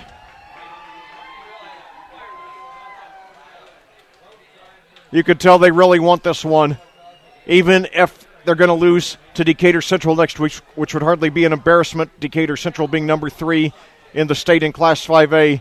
You'd love to at least give these seniors, a send-off win. They have been through so much over these last 4 years. They've been through, 3 of the most injury plagued teams that I've ever witnessed. And then this year, just some awful luck losing their top 2 quarterbacks late in the season. 6:45 to go.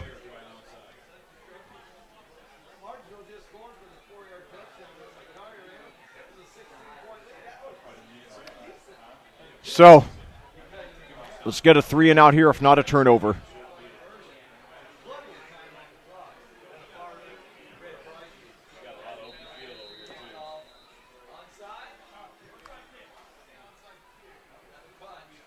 Now they go for a mid-range kick, and it's taken at the 35. So Martinsville will take over. Don't lose any time off the clock, which is a big deal at this point.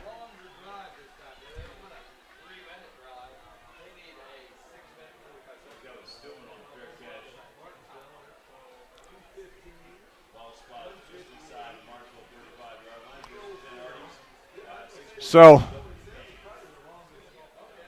now the Plainfield defense is on the field. Now here comes the Martinsville offense. Thomas is lining up to the left. Dodson is the running back. We got 2 running backs to the right. Collier in shotgun. Martinsville leading by 8 points, 34-26 here on Plainfield Senior Day. Collier takes it, makes the handoff, screen pass complete over on the far right side, and he gets up about 6 or 7 yards. That was Stillman there. 6:30 to go and counting, 2nd and 3. We need a stop here. And now, but they swarm the Dodson there, and he's brought down for a loss of about 3. So that was a big stop there. That's going to be about 3rd and 5 now with 6:08 to go. And I'll tell you, with every first down that Martinsville gets, that's going to be about another minute and a half, maybe 2 minutes they can run off the clock. So we've got to stop them right here and get the ball back with plenty of time, especially so we'll have more time to get it back if we don't get the 2-point conversion. So 3 receivers to the right, 1 to the left for Martinsville. Dodson, the running back. Collier in shotgun. Takes a snap, screen pass over to the right. It is caught, but they're right on top of him, and he's stopped about 2 yards short of the first. So it will bring up 4th down. Knowing the Artesians as well as I do, I bet they're going to go for it here.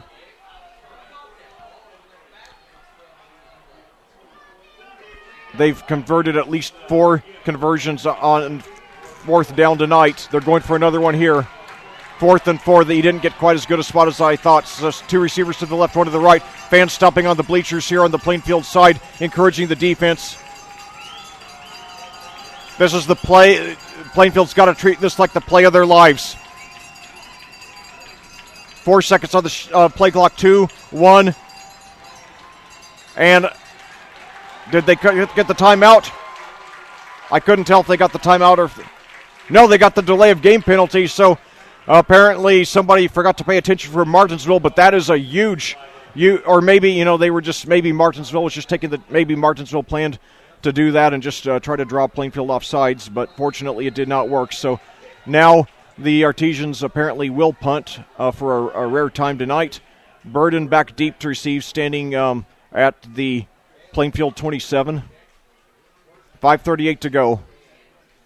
There's the snap, the kick, Bounces around the 30, now up to the 20, 15, and it is down at about the 14.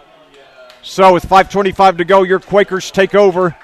They have about 85 yards to go, but they have hope. They need a touchdown and a successful two-point conversion, and we're tied.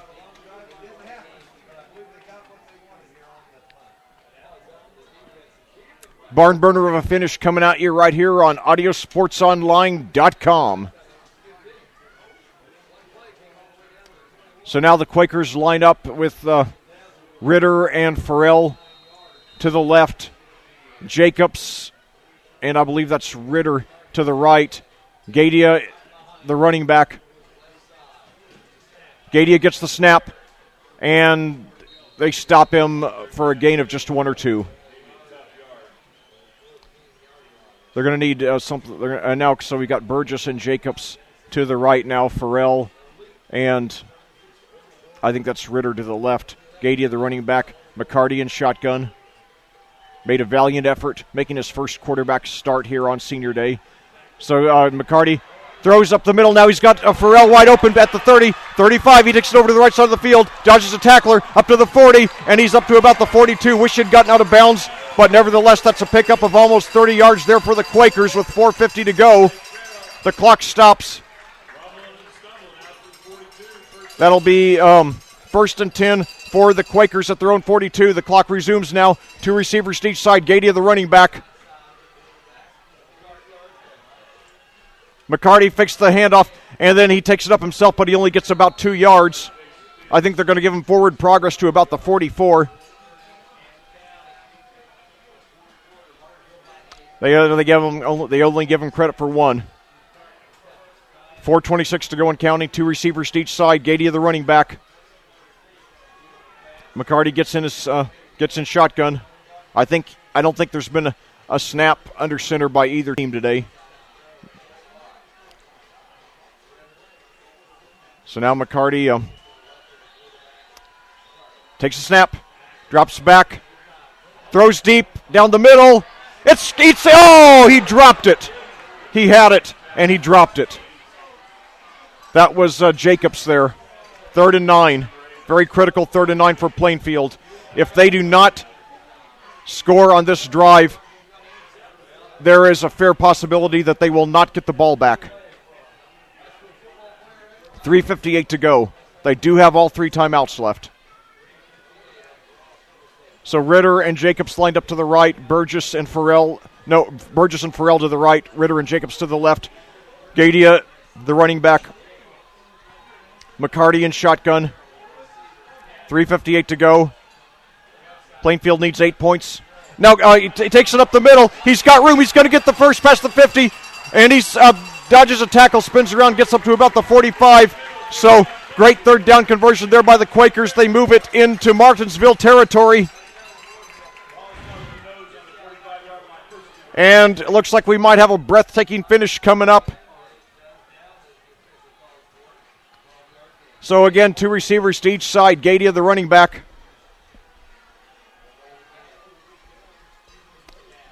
And now pitch back to Gadia. He's got room on the left side. He's past the 40 up to about the 38 or 39. So, and now I think we got a flag here. It was a gain of about 6 by Gadia, but let's see if it counts or not. Holding against Plainfield, so bad break, but we're not out of it yet. 3:30 to go.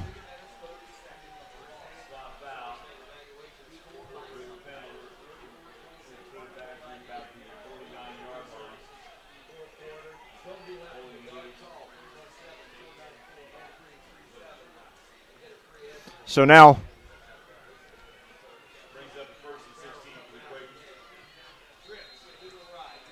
three receivers to the right, one to the left. Gadia, the running back.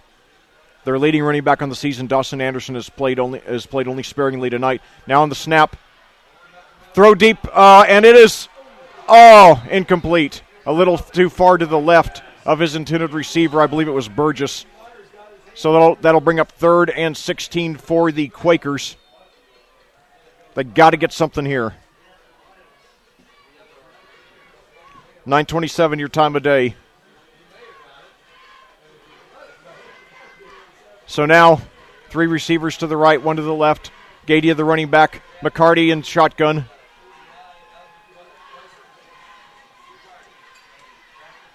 And now McCarty, he runs with it, but he only gets about 2 or 3. So that's going to bring up 3rd and very long.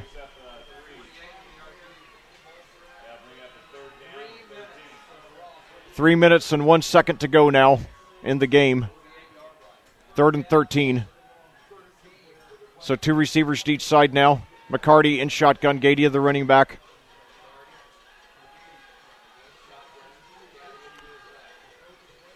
Looks over to the sideline. 14 on the play clock. Now turns back to the center. Takes a snap. Drops back. Throws, and it's over the head of his intended receiver, which I believe was, it was Burgess, excuse me. 4th and 13 now. It looks like they are going for it. 2:30 to go now. If they do not get this 4th down conversion, they are not out of it, but it means the margin of error becomes 0. That means that at the very least they have to hold Martinsville to a 3 and out, if not get a turnover. So now we've got Burgess and Jacobs to the right, 2 receivers to the left, Gadia the running back, McCarty in shotgun. The game could hinge on this play, and with the play is whistle dead. Plainfield had taken a timeout. Well, I'm not crazy about taking the timeout right there because if Martinsville gets the ball back, that means that, they'll be able to really milk the clock pretty deeply. It wouldn't be anywhere near as bad if we had all 3 timeouts if Martinsville were to get the ball back. But anyway, here's the situation. Plainfield has the ball 4th and 13 at the Martinsville 48. Martinsville leads 34-26 with 2:30 to go. It's the last game of the regular season. It's senior day here at Plainfield, who a week from tonight opens the playoffs by visiting Decatur Central, ranked number 3 here in Class 5A.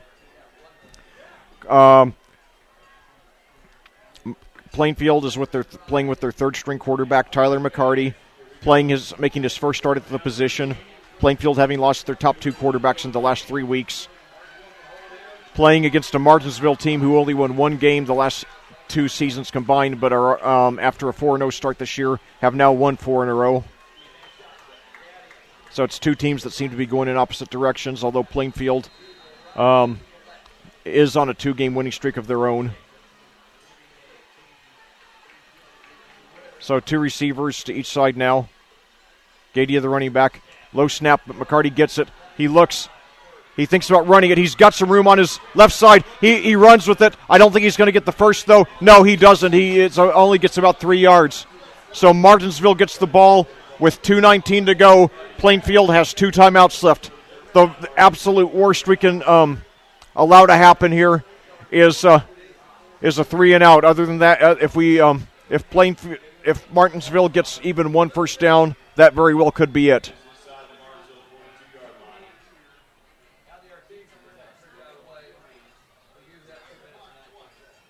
So here comes the Martinsville offense. I wish we had that extra timeout, but anyway, 2 receivers to the left, 1 running back. And now a handoff there to Osborne. He takes it all the way to the right side. That's knocked him out of bounds. Did we get him out of bounds? I couldn't tell. Yes, we did. Good. Boy, that was a bad fundamental play by Osborne. He should have thought to make sure he stayed in bounds. Now that that saves the Quakers about 30 seconds here, so the clock stops with 2:11. So it's he did pick up about 5 yards, however. That's the bad news. So 6, in fact, they give him credit for. So 2 receivers to the left, 1 to the right. Osborne, the running back. Collier in shotgun. We got to get a stop here. So now another handoff to Osborne. He's trying to find some room on the right. He's got the first down. There is a flag. He's past the 45 up to about the 30, up to about the 35, but let's see what the call is. It's going to be holding. Okay, good break for us holding against the Artesians, so it will be coming back. 2:03 to go with the clock stopped.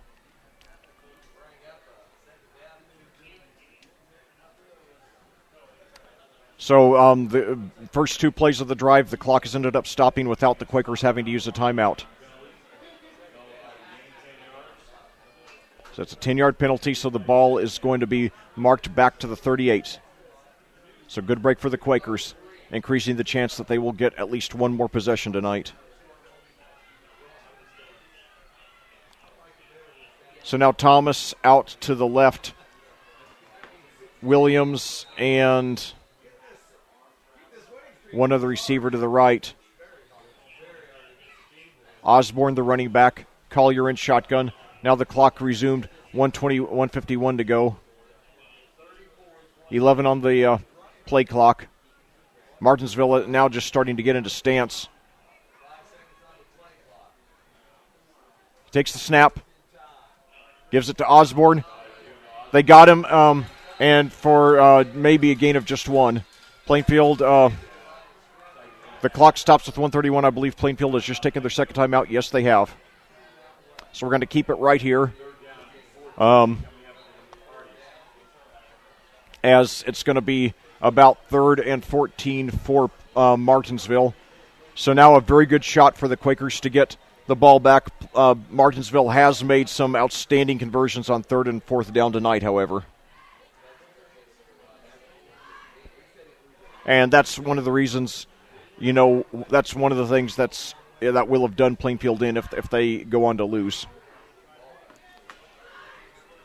So now the Artesians return to the field. Martinsville, if they win tonight, they will break a streak of 2 consecutive losing seasons. They did have a winning season in 2014. So now 2 receivers to the left, 1 to the right. 1 running back. Now a handoff. And now they get on a reverse. And he's got some room on the right side, but he's stopped far short of the first down, about 5 yards short or so. And I believe Plainfield has just used their last timeout with 1:22 to go.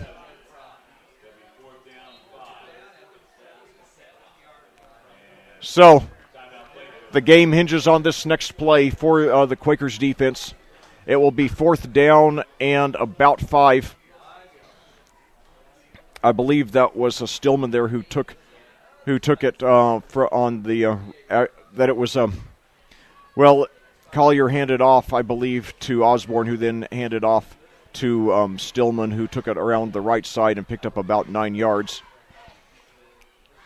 So if Plainfield does get the ball back, certainly that holding penalty will have gone a long way toward helping us with that. 9:36, your time of day, this being an unusually long game.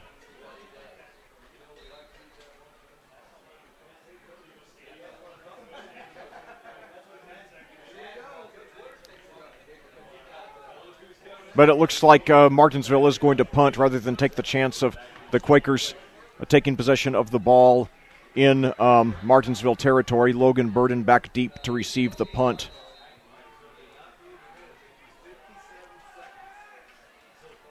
It's a high snap, and they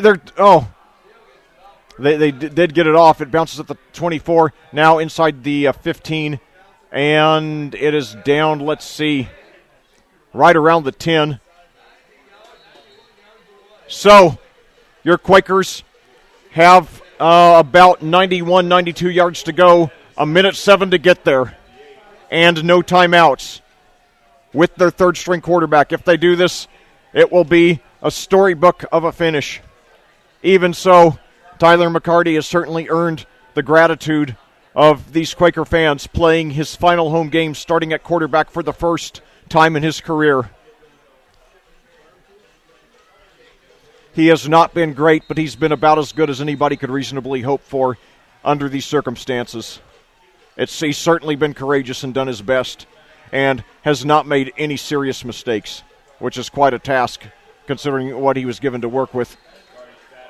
So now a short pass there over to the left side, only good for about 3 yards. They're going to need a lot more than that. That's not a good start to this drive.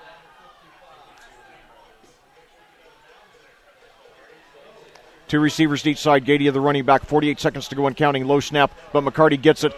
He's under pressure. He starts to run with it. He goes over to the left side. He needs to get out of bounds quickly. He does to preserve the clock. 39.8 seconds to go. Let's see where they mark him. They mark him at the 15. So that's going to be about 3rd and 3. So now we've got Jacobs and Burgess to the right, Farrell and Ritter to the left, Gadia the running back, McCarty in shotgun. McCarty takes the snap. It's low, but he gets it. He runs with it. He might have the first down. It's going to be really close, 33 seconds and counting. This has not been good clock management, however, by the Quakers. They're saying he didn't get it. They're not even doing a measurement. 27 seconds to go and counting, so they're going to have to get something really quick here. McCarty gets it to Gadia. I believe he has the first down, so the clock will stop to move the chains with 17.7 seconds to go, but the Quakers have wasted about 50 seconds just to gain about 11 yards here. They're going to have to get something going. The clock resumes now, and McCarty spikes it. The clock stops, 14.2 seconds to go. So very bad clock management here on this last drive by Plainfield. Not likely they were going to come back and win anyway, but their clock management here has even greatly reduced their chances. So now it would take just about a miracle for them to pull it out here. So now we got two receivers on each side. Time for at least one more play, maybe a little more. McCarty takes the snap, throws up the middle. It's caught, and they got a lateral there to Jacobs, and he's got some room on and he's out of, and we got late flags here. Let's see what the call is. We got an Artesian player down. A lot of action here.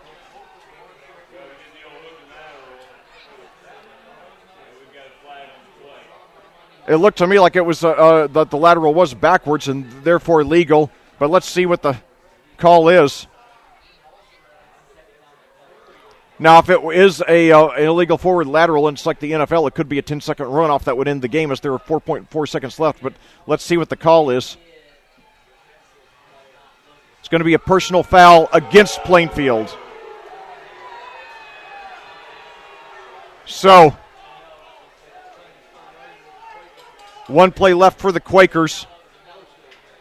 I don't think a personal foul is a 10-second runoff.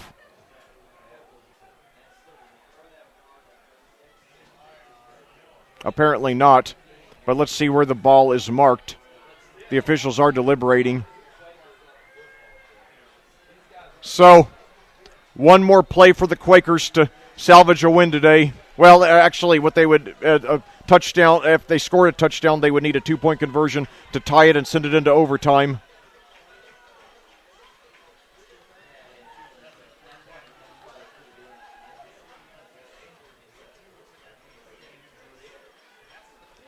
So let's see how they're going to line up on this play. And it looks like, let's see, Tyler McCarty's coming out of the game now. It looks like, he has he has some pain in his right arm. He might have taken a hit on that last play. What a sad end that would be to his home career. So now, let's see. So, it looks like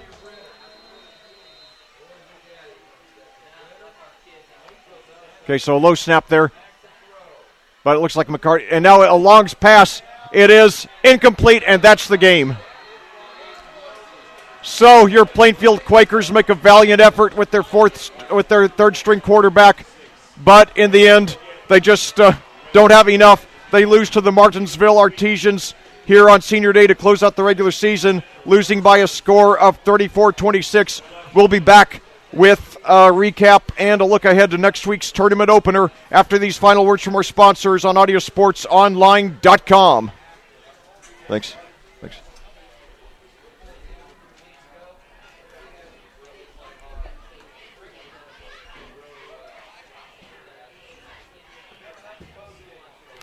Gunnell and Kinnaman, Financial, Accounting, Tax, and Wealth Managers.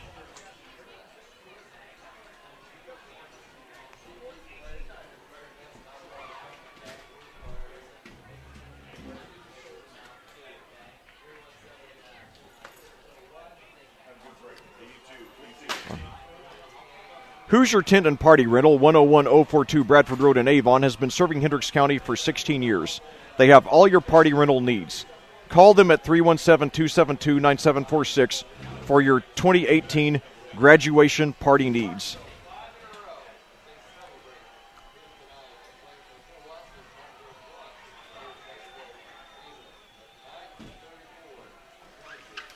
How prepared are you for retirement?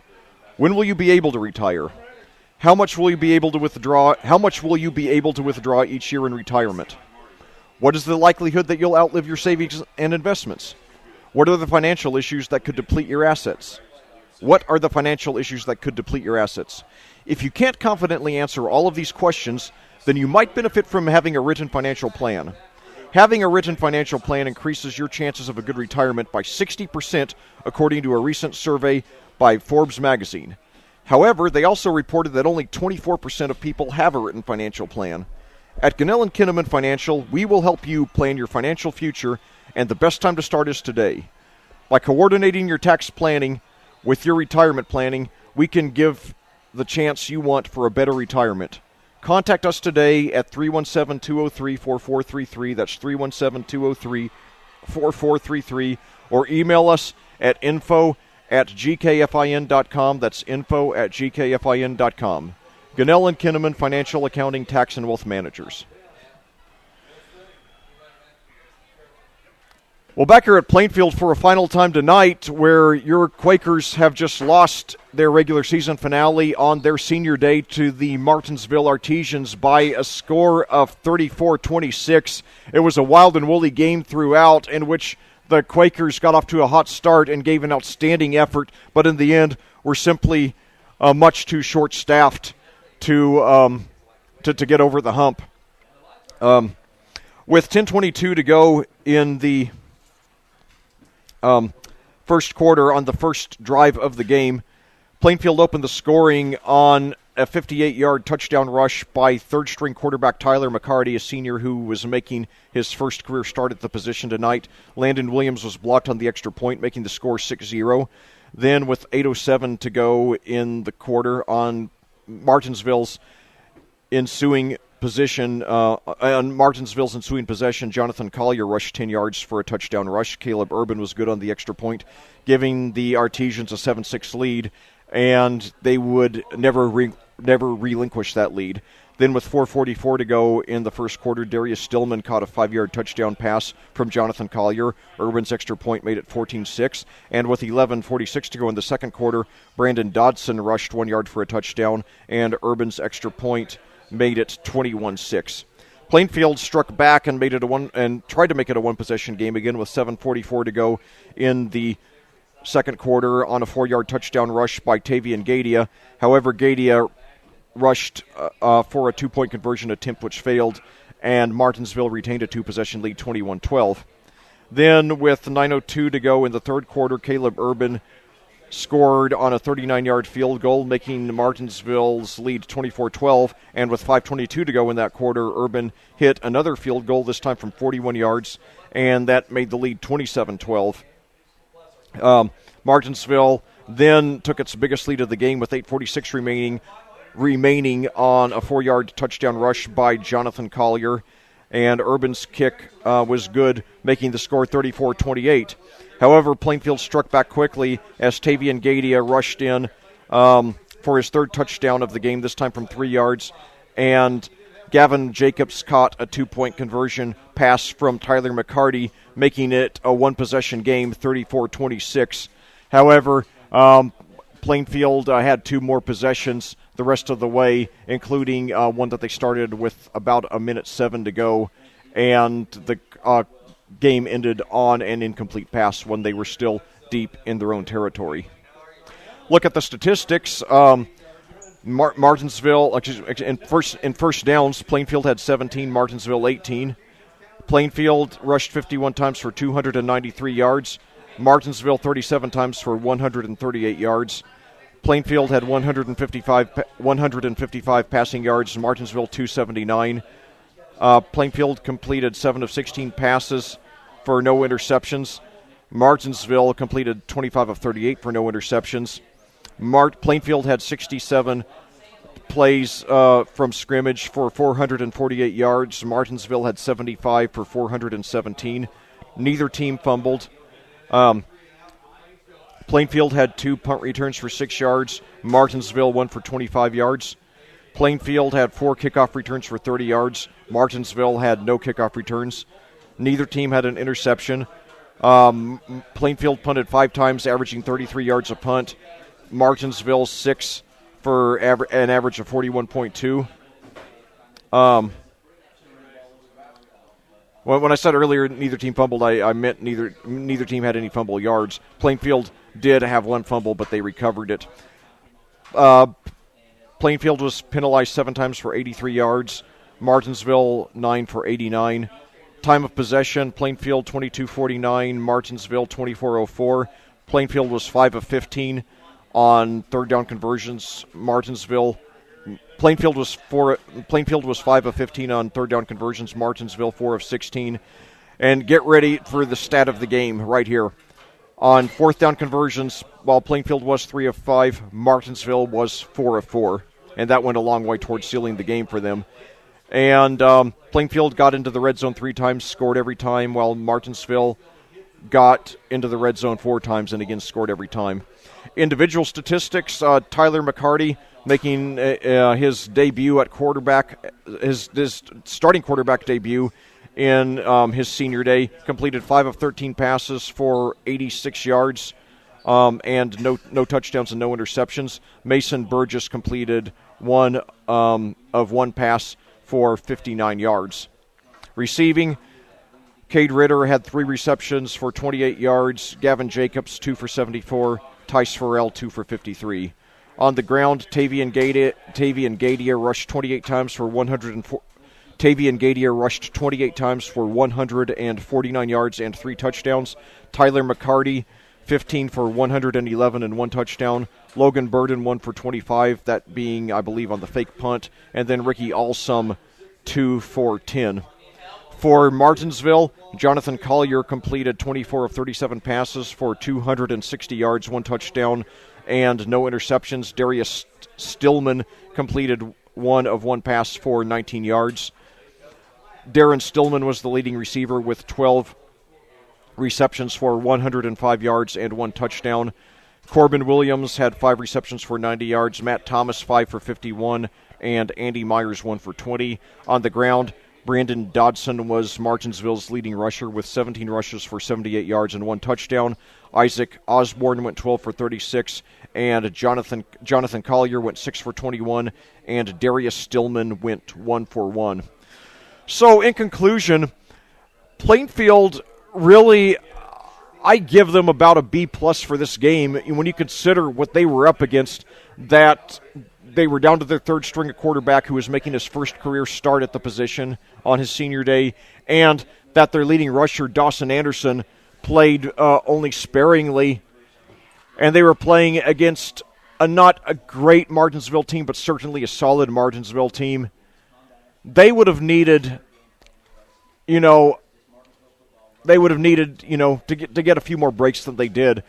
They were in there. I mean, they took it down to the last play, but the ball just didn't bounce their way enough times. Martinsville, those four conversions on fourth down were huge. Plainfield never figured out a way to control the short passes, especially from Collier to Stillman. Stillman averaged.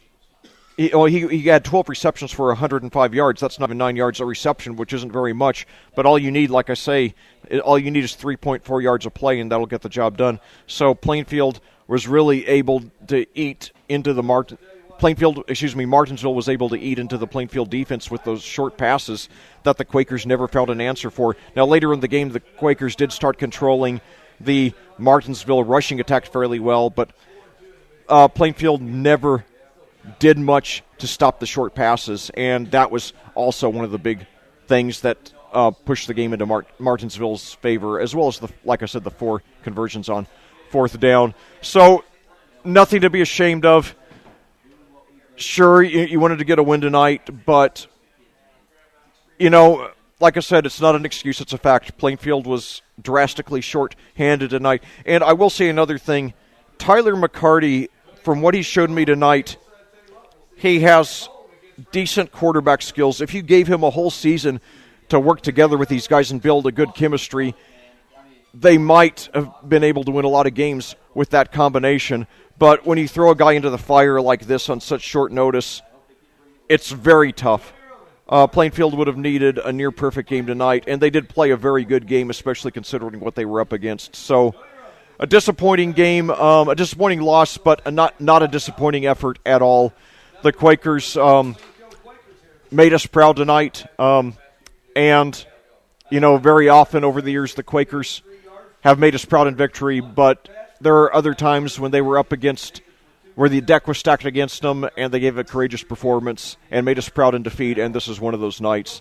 So, no need for anybody to hang their head low tonight on Senior Day. Looking ahead, the Quakers return to action next week in the opening round of the tournament against a very familiar opponent, the Decatur Central Hawks, our closest geographic rival. They're just 8 miles southeast of us. They're over on the southwest side of Indianapolis. And so hopefully you all will get out there next week. We're supposed to have awesome weather with a high of 74 degrees, which was also the high today in Plainfield. So, hopefully we'll get, a few thousand Quakers fans over there to fill the visiting bleachers, make a lot of noise, and cheer our guys on as they go for the improbable victory. Decatur Central is having an outstanding season. After losing their opener, they've run off 7 wins in a row, heading into tonight's probable win on their Senior Day against Franklin. The Hawks have one of the best players in the state, probably the best running back in the state, in Tyrone Tracy, who's a senior, who's committed to the University of Iowa, where he will be joining another Indianapolis area running back, Tokes Akinrabade, who's a sophomore for the Hawkeyes from Brownsburg. Also of major note is the Hawks' outstanding option quarterback, Bryce Jefferson, Tracy, by the way, Tyrone Tracy is a 4-year starter, and Jefferson, I believe, is a 2 or 3-year starter. And these two teams, they play every year, being that they're both in the Mid-State Conference, and this is the second time in 3 years that they've played in the regular season. 2 years ago, J.P. Sinclair and I commentated out at Decatur Central as the Hawks gave the Quakers a heartbreaking 30-27 loss. And this week, 3 weeks ago in week 6 of the regular season, Plainfield lost at Decatur Central by a score of 63-28. We would love to get sweet revenge. Of course, that was 2 quarterbacks ago. So, obviously the deck, is going to be stacked against us out there next week. But anyway, let's take a look at that sectional bracket.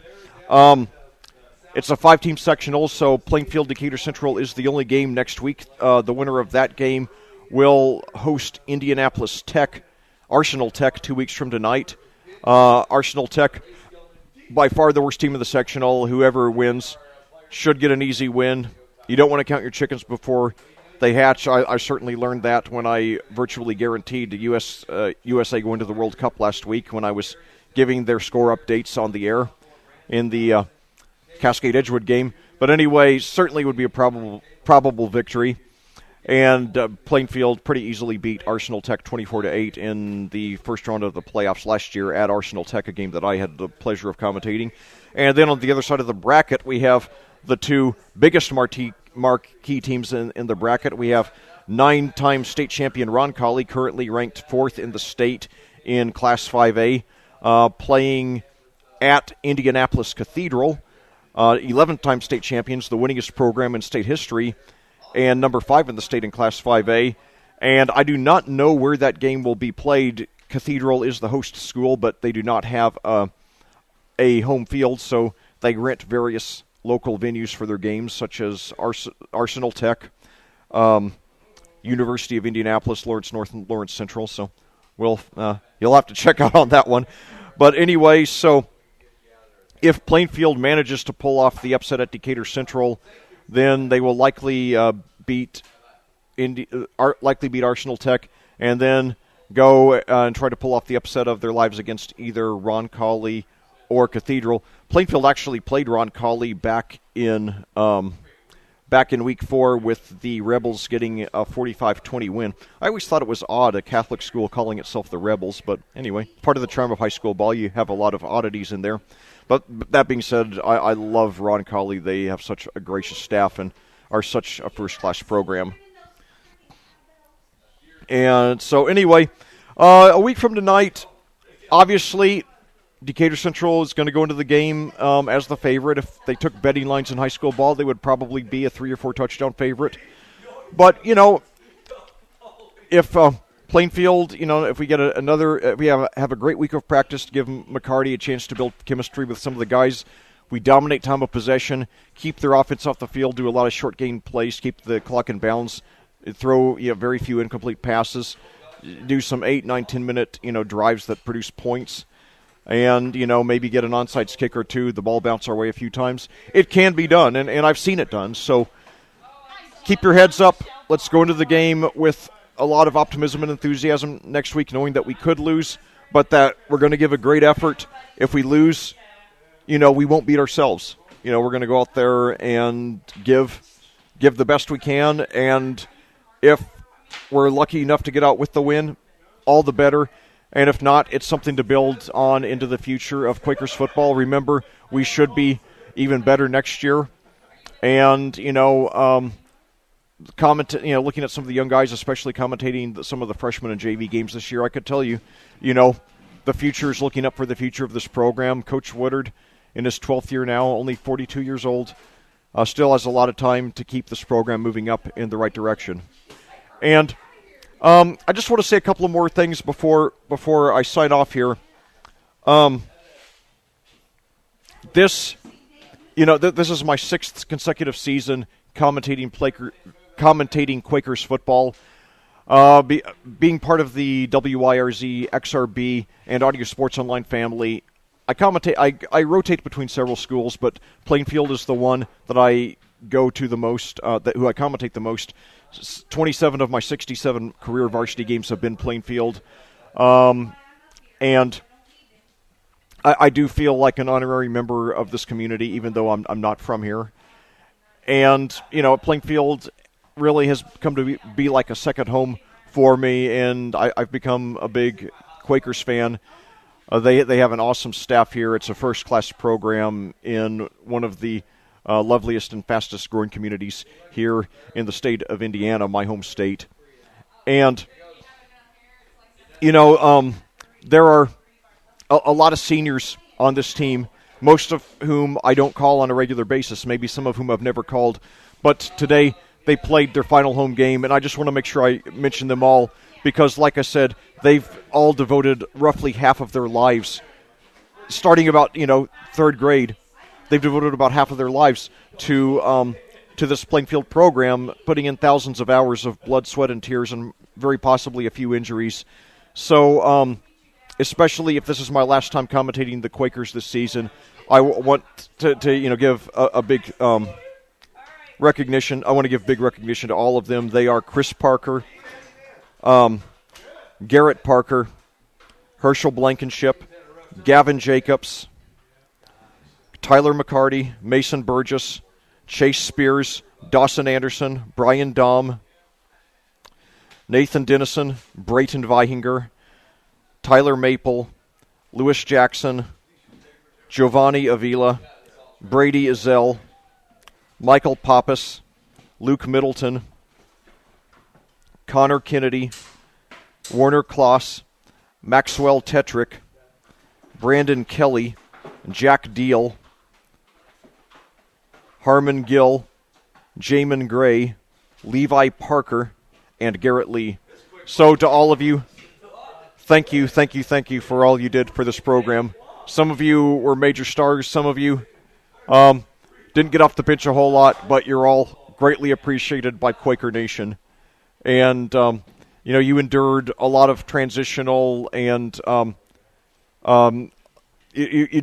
you stayed with us for a lot of transitional years, stayed with us through a lot of tough times, a lot of adversity, and yet you guided us to some of our greatest wins ever and helped the program keep moving up to hopefully in the near future becoming a perennial top 10 team and state championship contender here in Class 5A. So even if this turns out to be your last game here at Plainfield, you will always be in our hearts. So thank you. And also, I just want to say that while I hope this is not my last Quaker broadcast of the season, there's a good chance it is. Next week I'm going to be commentating Cascade up at Western Boone over in Thorntown, Indiana.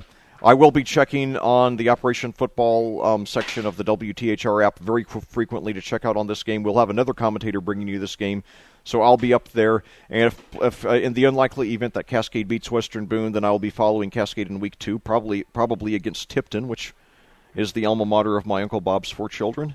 So I would love that to happen because I've never commentated Tipton before in any sport, and the game would be at Tipton, so it'd be a real treat for me to commentate a game in that lovely community where I have so many great memories. But anyway, then if Cascade loses next week, which is likely, then I will be out at Hamilton Southeastern in 2 weeks. They're another audio sports online school, and they will be hosting their cross-county rival, the Fishers Tigers. And so if both Cascade and Hamilton Southeastern are out of it in 3 weeks, then I hope to be back commentating Plainfield for what would be the sectional championship. But if they don't get that far, I just want you to know I want to give you a final goodbye of the season. I hope to be back covering Plainfield for the sectional championship 3 weeks from tonight. But realizing it's a possibility that I won't, I just want to say to all Plainfield supporters, it's my great honor and pleasure to bring these games to you, and I hope to keep doing so for many years to come. I can never guarantee that Plainfield's going to win a particular game or going to win a sectional or a state championship because that hinges on so many variables that many of which are completely beyond Plainfield's control. And we've learned each of the past 5 seasons that you should prepare for the worst because that's very often what you get in the precarious world of football. And Plainfield has had a lot of bad luck in recent years, still pulled off some outstanding wins. Despite that, and it's amazing that they've done as much as they have under the adversity that they've been under. But I do believe that one day the football gods are going to realize that they owe us a few favors, and we're going to have some good luck by not losing personnel and by getting a good tournament draw. Remember that in 6 of Coach Woodard's first 9 years, we lost to Cathedral or Roncalli in the playoffs, 2 teams that have 20 combined state championships. So we are due for some good luck. And remember, Coach Woodard is only 42, so hopefully he doesn't mind me mentioning his age on the radio. But I'm just saying that to give you all hope that he's he could be around for many more decades with us and keep this program moving up the ladder as it's been steadily going. And like I said, I believe that in the near future we are going to be regularly in the top 10. Right now, we just need a few breaks and a little mercy from the football gods. But anyway, so if this is my last goodbye for the season, then I look forward to being with you all in 2018 for some more Quakers games. And in the meantime, I look forward to commentating a few Quakers basketball and baseball games. So this concludes our broadcast. Once again, your final score here tonight on Senior Day, Martinsville 34, Plainfield 26. Next week, I will be out covering Cascade at Western Boone in the first round of the playoffs, while another commentator will be bringing you Plainfield at Decatur Central with 6:45 here on Audio Sports Online for the pregame show. As always, thank you so much for joining us, and I cordially invite you to do so again next Friday at 6:45, and I look forward to bringing you another game this year or next year at the latest. Until we meet again, for AudioSportsOnline.com, this is Lec Zorn reminding you there is a difference only you can make.